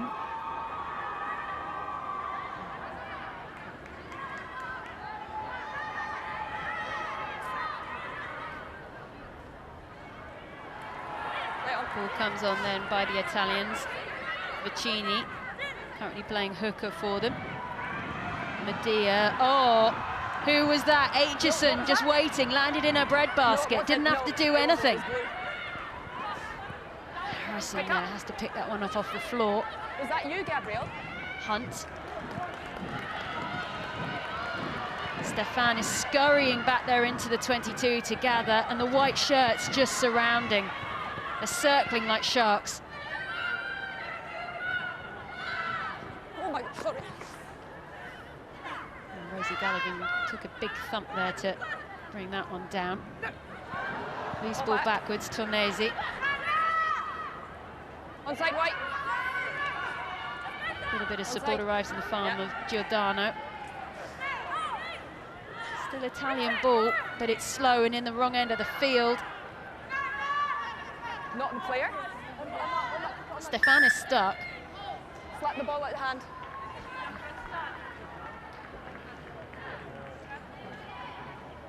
Well, someone had a little hand in there. It was a Poppy Cleal. No, when they're going to floor. And those are the ones that they call coach killers, you know. England have done a great job. The pressure turned over the ball, and all the pressure's on Italy to exit. Okay. Send them on. Well, you can see that the Italian bench waiting to come on. Sara Barattin there is the standout one, wearing 21. 103rd cap for her today. She joins the field alongside Valeria Federighi. She'll come into the second row. And the more regular captain, Manuela Falan, who many would have expected her to start today, we're told it's just rotation, that she was actually dropped. She'll no doubt go into the fullback position. I think there was a few changes there for England as well. Natasha Hunt making her way off the field. You can just see on the left-hand side of your screen in that last shot, you can see Lucy Packer on. Yeah. I've said this before, I always think that spray, it's the noise. It sounds like someone's having their hair done in hairspray, doesn't it? Yeah, but it's magic spray. Magic spray. Very cold. Very cold and has a bit of magic in it. Perfect. Okay. Time on. Cures all things. I'm not sure it's going to cure this score line for the Italians. We'll make that line out any better because Byrne read that beautifully. Ward, this is such quick ball from England. They want it again fast. Packer, Harrison. Spun out to the far side. It's McKenna. Kildun going in for the dirty work. No, they're going to get told off, the Italians. Saw the face there of Sara Barattin, as if to say, really? Me? Never. Harrison, Matthews. Packer. Powell.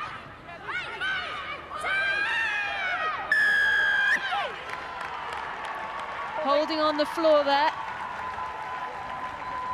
Italy get it back, and this has been an onslaught by England now for the last 4 or 5 minutes, and Italy have weathered the storm. They really have, and Maggie touched on it in the studio at half-time, just about how costly these turnovers have been for England. Italy have taken, I think that's probably 5 now, in and around the attacking 22 situation, when you would be expecting England to capitalise on them. And it's just, we're just not getting their numbers right there. Connie's got a little bit isolated. I think it's Fleeto and maybe Abby Ward, they're just slightly arriving too late. And Italy have done a fantastic job of getting over the ball, but also holding their own weight. By Fleeto, we mean Vicky Fleetwood. Again, with the nickname, sorry. You know them so well. Ball comes away for the Italians. Oh, what a great run there by Tornesi. Romagnac flyer in the second row and wanting more. Popped off ball coming through Barattin. Nope. She was the first Italian woman to make it to 100 caps. The scrum half on the field now. Unable to get that last pass away through Sillery. They'll come back for the scrum. But those little flashes of play we saw from Italy, when they can get the ball in hand, they can get their handling game working. That's what we saw against France that was so exciting. They just hadn't really been able to put in place today. Yeah, and that's it. And a lot of it has just come from their unforced errors. What a great line that is. She looks for the offload, isn't on, good support, and then Italy get in behind England. And as soon as you're in behind, that's when danger. And Italy, for me, just need a little bit more composure, because that unforced errors that just give England possession again. Crouch! Green. Bind! Set!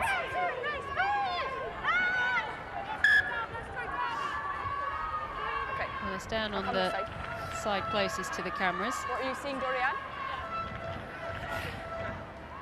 Wait. Okay, better bind from you. Yeah. Well, both sides just going to be asked for the better bind by the sound of that exchange. Worth mentioning that next week is actually the 31st anniversary of England and Italy meeting for the very first time back at the 1991 World Cup. Now officially recognised by World Rugby. Crouch! As the first World Cup for women. Bind! There's an exhibition at all of the World Cups that have been in the women's game at the Rugby Museum at Twickenham. Okay. Okay, this side is now good. Yes? Same? Yes. Same? Okay, let's go, girls. Quick reset. Holly Davidson just wants everyone to get back underway again. How many World Cups was it for you, Katie? 3? Played in 3 and went as an NPR to 2006. NPR, non-playing reserve. Well done, yeah. Thank you. Sometimes I pay attention. Bind! Did you have a favourite, or is that a stupid question when you won one? Yeah, I mean, that obviously winning one was pretty good, but 2006 with no pressure was also quite a nice environment in Canada. Another final not to be for England on that occasion, as Kildunn just takes on the ball, makes a good 10 metres. Cleal, nice work with Matthews. Here she comes, still Alex Matthews. Drags along about 3 Italian players with her. Packer.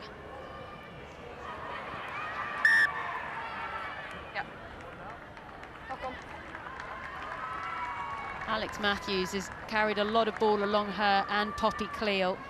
We have checked in with the England team. Worth mentioning that Sadi Kabea, she didn't actually come off injured. It was always a plan for Vicky Fleetwood to get the game time in Italy. You saw there one of the doctors just having a chat with Lucy Packer on your screen. Okay, time off.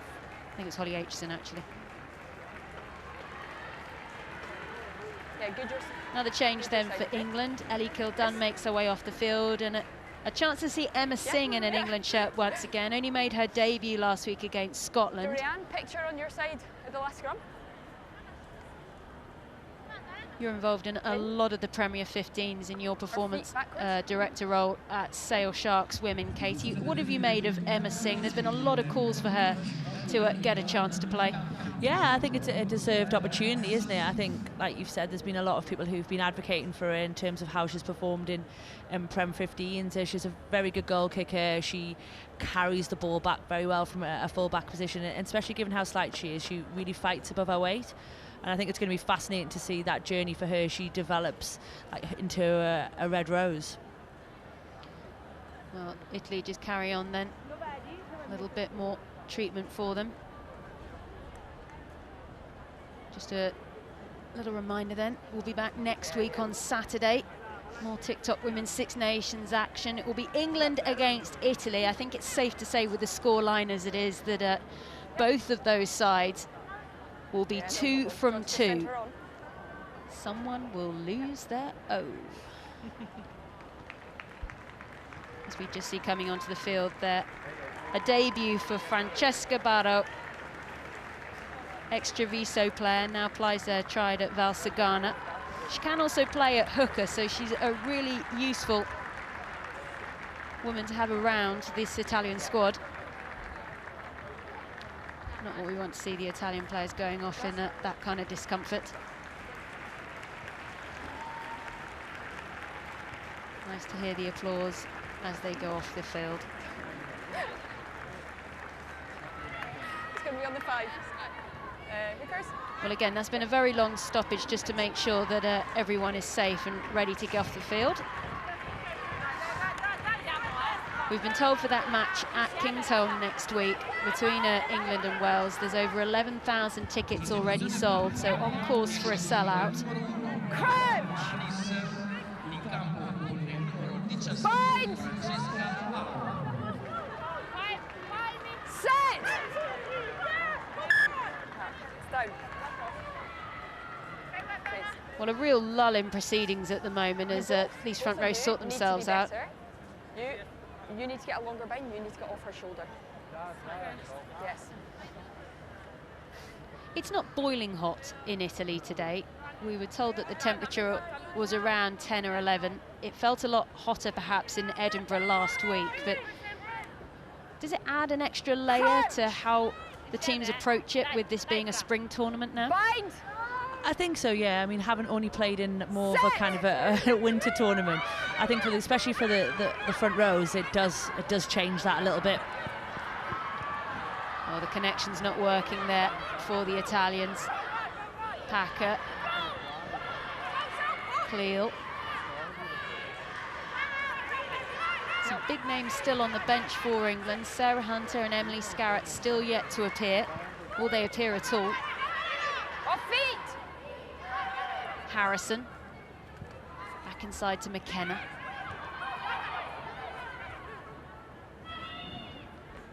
Cleal. Cleal and Matthews have had some lovely link play, always knowing where each other are. Ward. Muir. Wait for this one. England have made over 1,000 metres now in this game. Hold.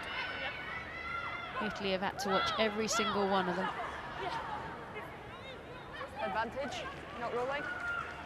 Packer to Cleal. Popped off to Muir. Number 3. Harrison. Ward with the long pass out wide. Singh is there! A debut try for Emma Singh on her second cap. It's been a bit of a break, but that's now 9 on the score sheet for England. Yeah, I think after that stoppage, and again, for me, the most frustrating thing, I suppose, if you want to be a neutral, is just Italy compound their errors by not exiting that scrum. But England forwards went really hard to work there. It's and England they've got a lot of the bouncers today, haven't they? In that situation, that ball from Helena probably isn't to anybody specific, but it's sat up, it's bounced into Emma Singh's hands, and she gets a walk in untouched. But a lot of the hard yards prior to that were done by England pack. You know, Poppy Cleal, Alex Matthews, that we've talked about for the majority of the 65 minutes, just making it really, really hard for Italy to fold and to get off the line and pressure this England back line.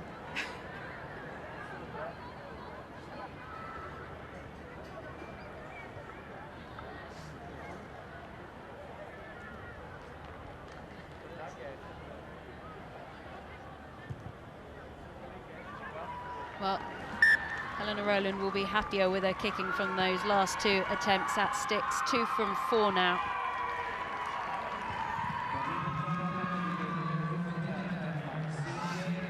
Helena Rowland came from rugby league originally. She ended up playing with now what must be one of the most famous young girls sides we've seen in Welwyn. The Welwyn girls side of about 5 years ago featured Helena Rowland, Zoe Harrison and Hannah Bottoman. And although Hannah Bottoman now plays prop, we're reliably assured she was a centre then. Balls out. Can you imagine running at that lot in your teenage years? Impressive stuff.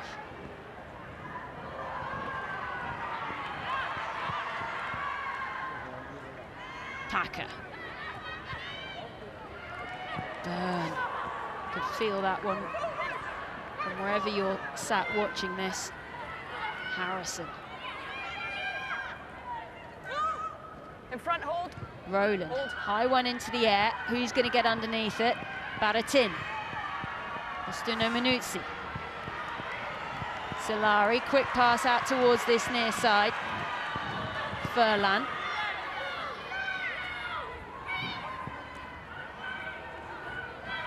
Big push going forward by Bacchini. Medea.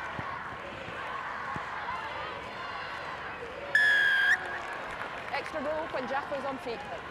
Well, the warning there against the Italians that they've made the changes, but they just, at the breakdown in particular, they've really struggled.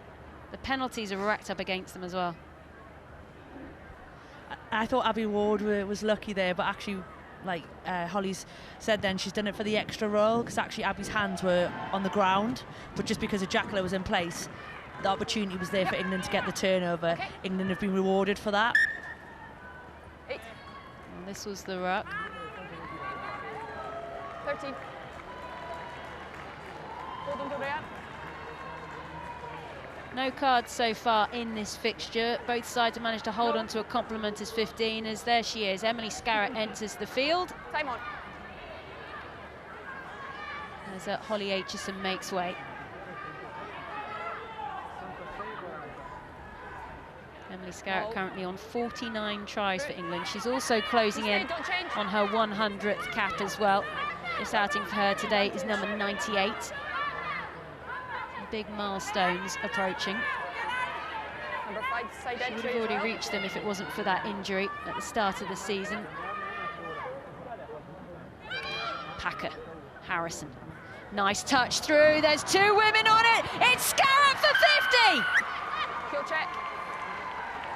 They're going to go and look at it, but Emily Scarrett comes on, reads that beautiful put through by Harrison, and she's got 50 in the locker for England.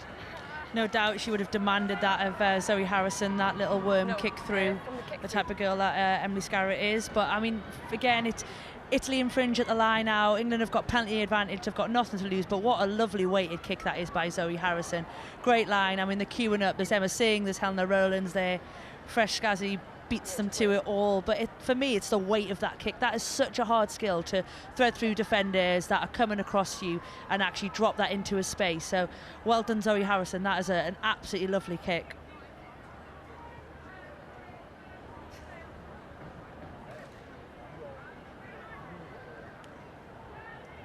Can make this 4-0. They're going to have a look. Just checking a potential takeout off the ball. Well, it's taken a long time, but if the kick hasn't been taken, the officials still have the right to go and take a look at it. Our television match official today is Eric Gauzin of France, and they're looking to see if someone's been taken out off the ball. Yeah, I just see those 2 players running back to get the ball. Exactly. Yeah, so I'm happy. Yeah. Looks like it was Emma Singh and Sillery. Sillery's appealing that she was held. Yeah, good, thank you. It looks like she was almost tripped. Is Holly Davidson happy? Yes, she is.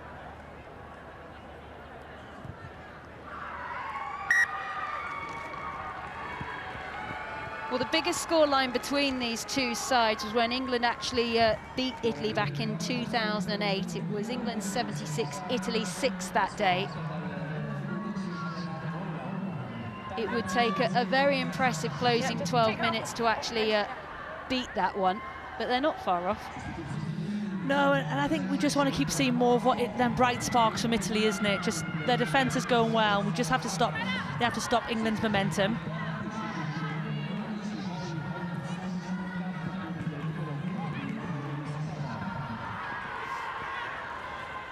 Packer then.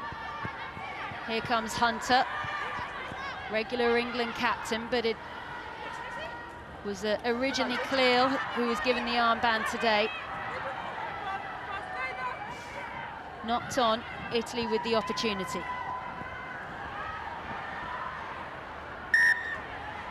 Oh, it's going backwards. They're going to bring it back. You do just think with Italy, they're just not confident enough taking the ball into contact. The last pass just isn't on. And for me, I think sometimes they're forced a little bit, especially on turnover. England have a good defensive line. They've got a good space in between them. They're covering a lot of the pitch. I'd just like to see Italy be a little bit more direct, especially for the early phases, just to try to suck some more of that England defence in. So actually when Italy are going more into the wide channels, they're not going against such a long England line. We've spoken a lot actually about the World Cup and the build up to this, and worth mentioning that the group that Italy go into at the World Cup, they've got Canada, USA and Japan. And you would argue that's going to be the tightest pool at the World Cup. Japan will be a little bit of an unknown as England get the penalty at the scrum. And collapse. USA and Canada, a lot of their players are currently flooding into the Premier 15s. They're really using it as their training ground. I've had a few Italian players turning up in the Premier 15s, but perhaps not as many as other nations.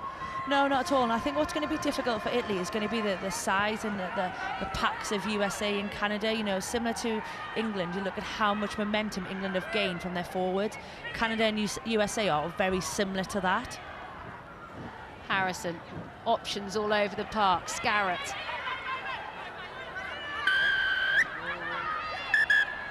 Well, I think this might have been coming for a while. One of the Italian players is going, oh, and it's a big one as well. Of all the players to lose, he did not want to lose Beatrice Regoni. Fair decision by the referee? Not really. I think so, yes. I think probably maybe slightly unfair on the player that's got the card, but as an accumulative account of penalties that Italy have given in and around their 22s and their red zones, it had to come at some point, yes. How many? So it looks like Italy are going to have to see out this with just 14 women on the field, and that's going to make an already tricky task that much more difficult. Not quite functioning there from the line out from England. Away now, wait! It might look good on the scoreline for England, but they do have their flaws. They do make mistakes. There certainly will be work-ons after this.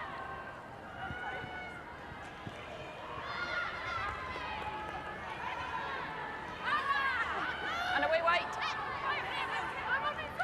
And that ball slowed down by two of the more experienced players on the field there in the form of Hunter and Scarrett.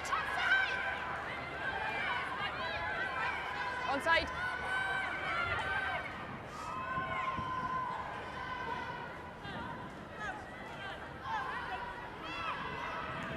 Well, Italy, they're trying to play out of such a short area at the moment. Stripped. Play on.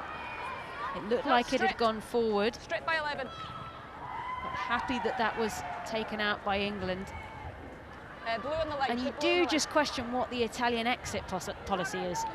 I think because they're getting themselves caught in the middle of the field, which is making it really hard for a kicker to drop into a pocket. So in that situation, they've had to try and work their way to an edge. But just how many phases they're taking to get that is really causing them problems. Oh, 200 tackles by Italy. I mean, take a bow. They've mixed 36, but when you've got those kind of numbers, maybe you are going to miss a few. Okay, 5. Advantage, 21 side entry.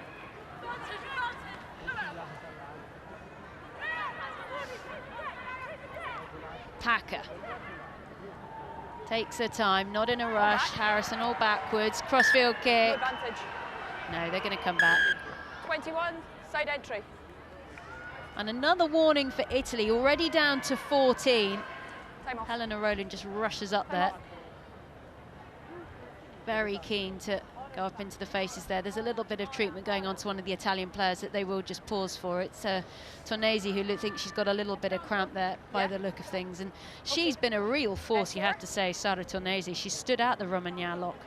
She's been absolutely phenomenal, you know, in a game where people have made, the team as a whole have made 200 tackles. She had a phenomenal stat at half time, you know, she made the tackle on Poppy Keel at 65 minutes where she's just got out the line and chopped her. She's carried well, especially through the middle. So a lot of Italy's best bits today have really come through that girl, and she's had an absolutely outstanding shift. Well, it might be a surprise it's taken this long, but we get to see Elisa Dinka come onto the field. She was a real firecracker against France last week. 21, side entry. Of course, they're down to 14, so how she slots into that back line, she might have to be covering a bit more ground than perhaps she previously thought. Okay, one drop. A lot of focus on Powell for this throw, and after the last one went awry. Go long again. Galligan can't take it, but Muir is there. Hunter. 132 caps for her today. Ward. Galligan.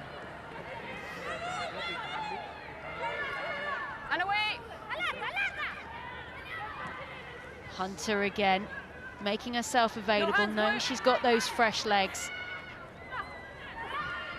Big one again from Muir. The Wasps prop, 20 years old. Packer. They're pushing to the far side. Surely there's numbers available. Finished by Sarah McKenna. That's another one for the Saracens woman. 10, 11 tries now for England. And I think that defensive toll has really started to take it. Has taken its toll, sorry, on Italy there. Like you say, they've made in excess of 200 tackles, and there's just only so long they can live with England. England are constantly making ground. A really unselfish pass there from Emma Singh to put McKenna in, because I think she was pretty much over the line there. But good straightening, and McKenna literally just has to dot it down in the corner. Sarah McKenna has the job in the England camp of keeping everyone's morale up. Social secretary. Apparently they've been playing bingo this week, I've been told. Sarah McKenna is very, very good at that as well. Some of the creative things that girl came up with over lockdown were absolutely fantastic as well, and she really takes that role very seriously. It was balloon animals in the autumn, if my memory serves me well. Big chat was around the focus that the England captain Sarah Hunter spent making a giraffe and decorating it. Great kick there from Helena Rowlands as well from the touchline, matching Zoe Harrison from the first half. There's Poppy Cleal off the field, lots of ice on that knee.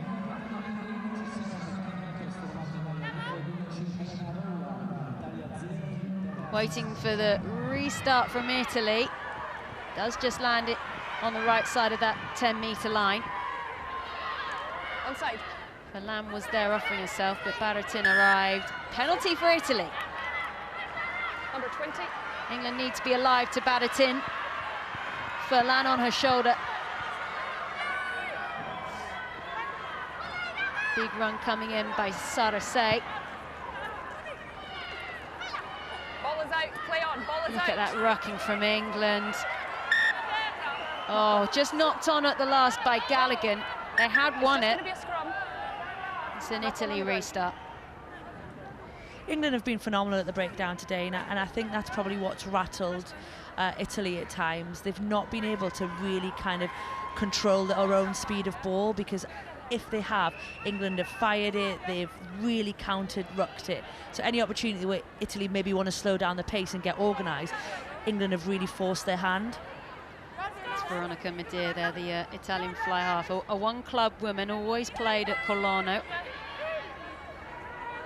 the happy smiling face of Natasha Hunt, the TikTok Women's Six Nations Player of the Match, decided by our Italian colleagues, and what a comeback. Yeah, I mean, you couldn't have wished for it. Natasha Hunt is one of the nicest people you'll meet in rugby, alongside the likes of Sarah Hunter, so you couldn't wish for a return that isn't any more perfect than that. Well, Italy would like a scoreline that reflects some kind of points in their direction. Baratin. Hands, they go through to Duca, but it's all been knocked on. Hunter. And England just get ready to go again. They don't even blink an eye. They do knock on a ball, though. The first one was Italian, and we'll have a scrum. The decision for Natasha Hunt to get that player of the match, just her support play, linking play. I think just the way she started the game, you know, England started with a real high tempo. The little spot for Sarah McKenna's opening try, just speed of ball. She just kept England moving and constantly was a change in direction of attack. And I just don't think that allowed Italy to settle. It certainly never allowed them to get off the line and squeeze England. Crouch! Bind! You've got to say Poppy Cleall also had a phenomenal shift as well. Both Cleall and Alex Matthews heavily involved with carrying a lot of ball.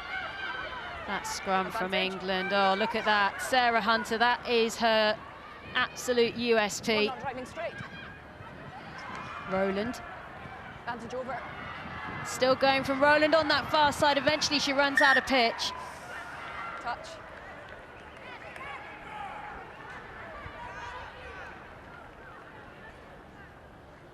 Helena Rowland now playing at Loughborough. She did have some time at Saracens. She won the Premiership with Saracens back in 2018 before moving.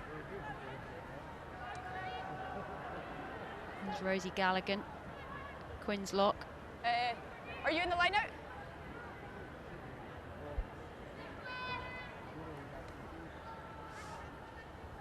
This likely to be the last thing we see. 14 Italian women going up against the 15 of England. And England will want to make the last dent. In front, hold. Madeir. Hold. McKenna. Passed all up. Singh manages to find Scarra outright to Thompson. Can she finish this off? Dinka has a no! It's a hat-trick for Lydia Thompson. That will be the last thing we see. A 12th try for England in one of the most accomplished, composed performances you'll see from women in a white shirt. What a wonderful try it was. It was well caught by Sarah McKenna, but the pressure Emily Scarratt was on, she didn't need to do anything, she just need to catch and give Lydia Thompson the opportunity. And we've seen Lydia do that many a times. At Sandy Park against France to win the game, you know, a girl that just knows where the touchline is, the pace of which she can travel, and she is so difficult to stop at that. Well, a hat-trick then for Lydia Thompson, a couple for Sarah McKenna as well. The wings certainly playing their part in this performance.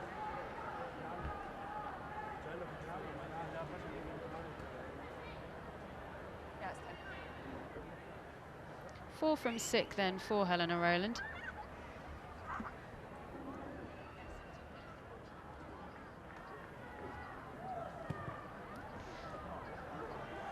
That one to the right-hand side, but it doesn't matter. Look at this scoreline, 20 wins in a row now for England as they close in on that world record. Untroubled by the Italians today. They're 2 from 2. It's Italy 0, England 74. Katie Daly-McLean, there's always work-ons, but that was impressive. Yeah, and I think what England will be pleased at is just the difference in the game from Scotland. You know, Maggie again touched on it. They made a lot more handling errors in that game, but today everything just kind of went to plan more. They were more accurate, they were kept possession better. I thought the way they carried and the speed of ball of which they played with just never allowed Italy really to get into the game. And I'm sure Italy will be disappointed with their performance as a group, but I think you've got to give England a lot of credit for the way that they just didn't allow that to happen. Well, that's it from us. Let's head back to the studio and Sonia. Thank you to Sarah and Katie Daly-McLean. Well, there you go. You can only beat what's in front of you, can't you? And England have done that in dominant fashion. Back-to-back wins, 21 tries. Maggie, was that an upgrade, if you like, from the performance we saw against Scotland? Yeah, I would say it was, especially in the second half. So the first half probably was a bit of a slow start for England, even though they got the 5 tries. But the second half, I thought England really definitely stifled the way Italy played. So Italy couldn't really get into the game and couldn't really launch any decent attack. But I think England will be really pleased with the way they ended that. You know, just they were more clinical, they were a bit more aggressive in defence. But overall, there's still more to work on, but overall a good game. Yeah, it's going to be a really frustrating watch back for Italy. Really struggled with their set piece, couldn't keep possession, you know, compounding error after error, which just gifted the ball back to England. And at times they were extremely ruthless. Yeah, they were. Ruthless is a good word when you see that England have scored 12 tries. They took their opportunities, didn't they? The first coming in the second half from Lydia Thompson. And off air, you said to me, she ended up with a hat-trick. You said to me, I really like her. What is it you like about her in particular? She's just such a strong runner. Whenever she gets the ball, she will always beat the first defender. She's got such strength in the contact area that it takes 2 or 3 players to literally be able to pull her down. But she stays really patient. It's a lovely threading ball from Sarah McKenna. She just spined Lydia Thompson in the corner there. But what a finish. She's still got a lot of work to do there. She's still got to get on the outside. But she's somebody, if you give her an inch, she's going to absolutely take it. Maggie, if you saw her on your wide outside, you'd be pretty happy, wouldn't you?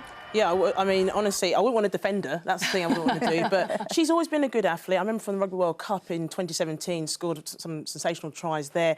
She's always someone who's progressing, and I'm pleased that she's had a good game today. Yeah, OK. Now, the bench, when they came on, they call them finishers these days, but actually they really did do a job.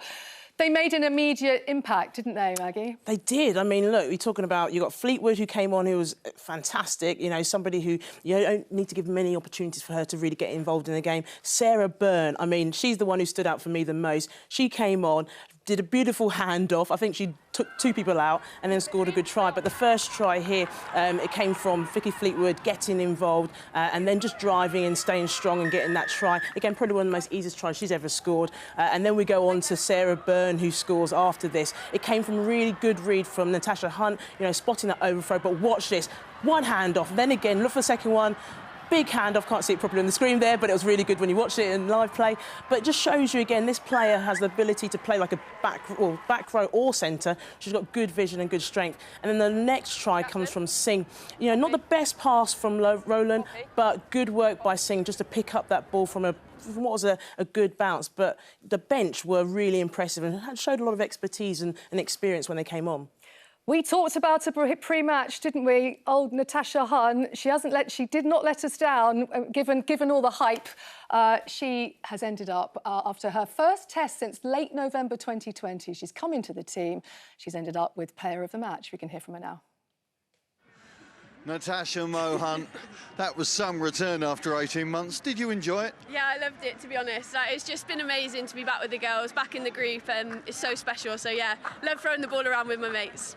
We said before the game it was all going to be about tempo, and as the conductor, you certainly kept that tempo high through the entire game. Yeah, I tried to. That's one thing that I love playing. Like, I love playing with quick ball and speed of ball. So my big aim coming into this was just to raise the tempo and keep driving that. It's something we've worked really hard on in training. So if I've managed to do that, then I've done my job, and I'm happy with that. And the most satisfying element of your game? Yeah, I reckon so. Like, just getting that ball, and that back line was ridiculous today. So being able to play a small part in trying to fizz the ball out and let them do their thing was pretty special. Well, congratulations. I think the Red Roses have missed you, and you are the deserved TikTok Women's Six Nations Player of the Match. Congratulations. Thanks, Simon. Thank you. And she's always got a smile as wide as a rugby pitch, and I think it's going to stay there all evening. It's really intriguing, this scrum half battle now with the arrival back into the squad, Rachel, of Natasha Hunt. Where would you say at the minute she's in the World Cup pecking order? Well, it's a tough one, and it's a good competition to have. You know, for me, Leanne Infante, she's probably got a bit more in the bank at the moment. Mo's been fantastic today and deserves Player of the Match, but you need to see that consistently. But it's a huge battle that Simon Middleton's going to have on his hand for going into the World Cup, and it's one that England need. They need to have strength and depth there, because the way they want to play, high tempo, both of those can bring that. Yeah, if it was a World Cup final tomorrow, who are your 2 nines in the 23? Who are my 2 nines? Yeah. It'd be Infante and Natasha Hunt. Very good. Well, there you go. Excellent. I'm glad you didn't ask me. I was like looking away. Yeah, I gave that hospital pass to Rachel. Let's see another try, shall we? Because it was almost inevitable, wasn't it? We knew Emily Scarratt would come on. And she never does things by halves, does she? Chalking up a 50th try for England. Were you surprised, actually, that she didn't come on a little bit sooner, Maggie? Yeah, she came on the 66th minute, which you kind of think, for a player like her, you want to give her more game time. But it was brilliant work by Zoe Harrison. Spots the vision, spots the space, little grubber through. Beautiful bounce there for Scarrett. It just sits up for her. It's almost an easy try for her. And she comes on, first touch, first try. What a way to make an impact when she came on. Again, she sort of puts fear in opposition's faces almost when you see her on the field. Yeah, and England weren't done then, because at that point, they were leading 62-0. You thought, well, maybe this game is winding down, Rachel, but nope, still hadn't finished. No, they definitely wanted to keep their foot on the pedal, and, you know, Lucy Packer, I think, had a really good impact into the game, kept that tempo in it. But for me, I think Sarah McKenna has been really notable in this game. She's playing out of position, she's been out for a number of months, and to come back in and slot in and score 2 brilliant tries, you know, I know this is just catching it and scoring it over the line, but she's worked her work rate throughout the game to get her into position to be able to score those tries. It's been really important. But, I mean, from one wing to the other wing, Lydia Thompson, again, getting a hat-trick in this game. Just such a strong runner. We've talked about it time and time again, but her ability to just back herself is really hard to defend against. I think that's the winger who saw a flanker get a hat-trick last weekend and gone, you know what? No, Marley Packer. I'm getting a hat-trick. Now, look, England don't have the ball, are not without the ball that often, are they? Let's face it, when you've scored 12 tries. It was one of those things they wanted to work on in terms of what they do when they don't have the ball, which is as much, you know, the hard work that goes into that. How do you feel they dealt with that today, Maggie? I think in the second half it definitely did much better. I know going into the championship, Middleton talked about this, but again, they didn't have the ball. The pressure they put on Italy in the breakdown was very good. So the pressure they put on, they fly up in threes. So as you can see that they're closing down Italy's space, so they're unable to make that final pass. And then Kildun gets on the ball, and then they almost make a nuisance of themselves. Again, watch them here in the line in the defence. They come up as almost like a pack, and it's closing down any space that Italy have. So Italy aren't able to go wide. But again, England do this time and time again. Mo Hunt comes out of the line. Then you see Alex Matthews then comes out the line. So it's having those 1 or 2 players just to fly up almost and put pressure on and look for that intercept there, which Aitken does very well.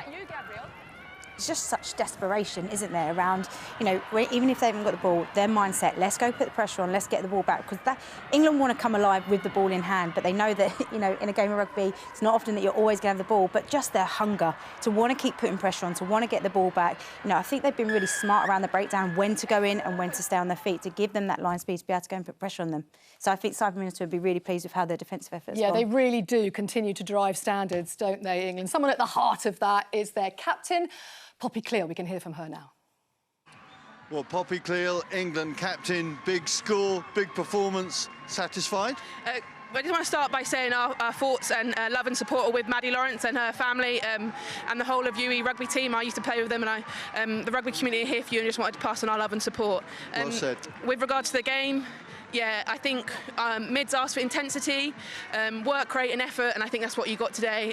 We're working our socks off out there and trying to bring in the stuff we'd worked on training out there, and sometimes it didn't quite work, but other times it did. And you know, Lydia going in for, I think it was a couple, McKenna going in for a couple, they were well-worked team tries. I hate to tell you, but Lydia got a hat-trick. Oh, did she? She's not going to be the stop crowing about that. The great thing, though, from the Red Roses' perspective was you didn't seem to take your foot off the accelerator through the entire game. Yeah, we can't control everything, but what we can control is that. So making sure we're putting in all the effort we can, putting our foot down and keeping it there. That's sort of a physicality and effort attribute, and that's something that we pride ourselves on. And every game we want to bring that. And it doesn't seem to matter who's on the pitch. Bringing in players, 9 different players coming in today, everybody seems to be producing this quality performance. Yeah, I think the strength and depth is something that Mids and the coaching staff worked on post the last World Cup. So I think that's products of everyone's labour and hard work. The fact that you can bring on those 9 players and it's kind of seamless. And like I said, like the performances from Sadia stepping up, even the wingers, McKenna and Lydia getting their shot, you know, they took it with both hands and produced the goods today. You've enjoyed the road trip. Now, though, you get back to home soil, Kingsholm, next Saturday. Looking forward to that? Oh, so much so. You know, away, first 2 games of the Six Nations is tough, and on the road a lot, but we've got a 6-day turnaround and we get to go to Gloucester, and I think they sold an incredible amount of tickets.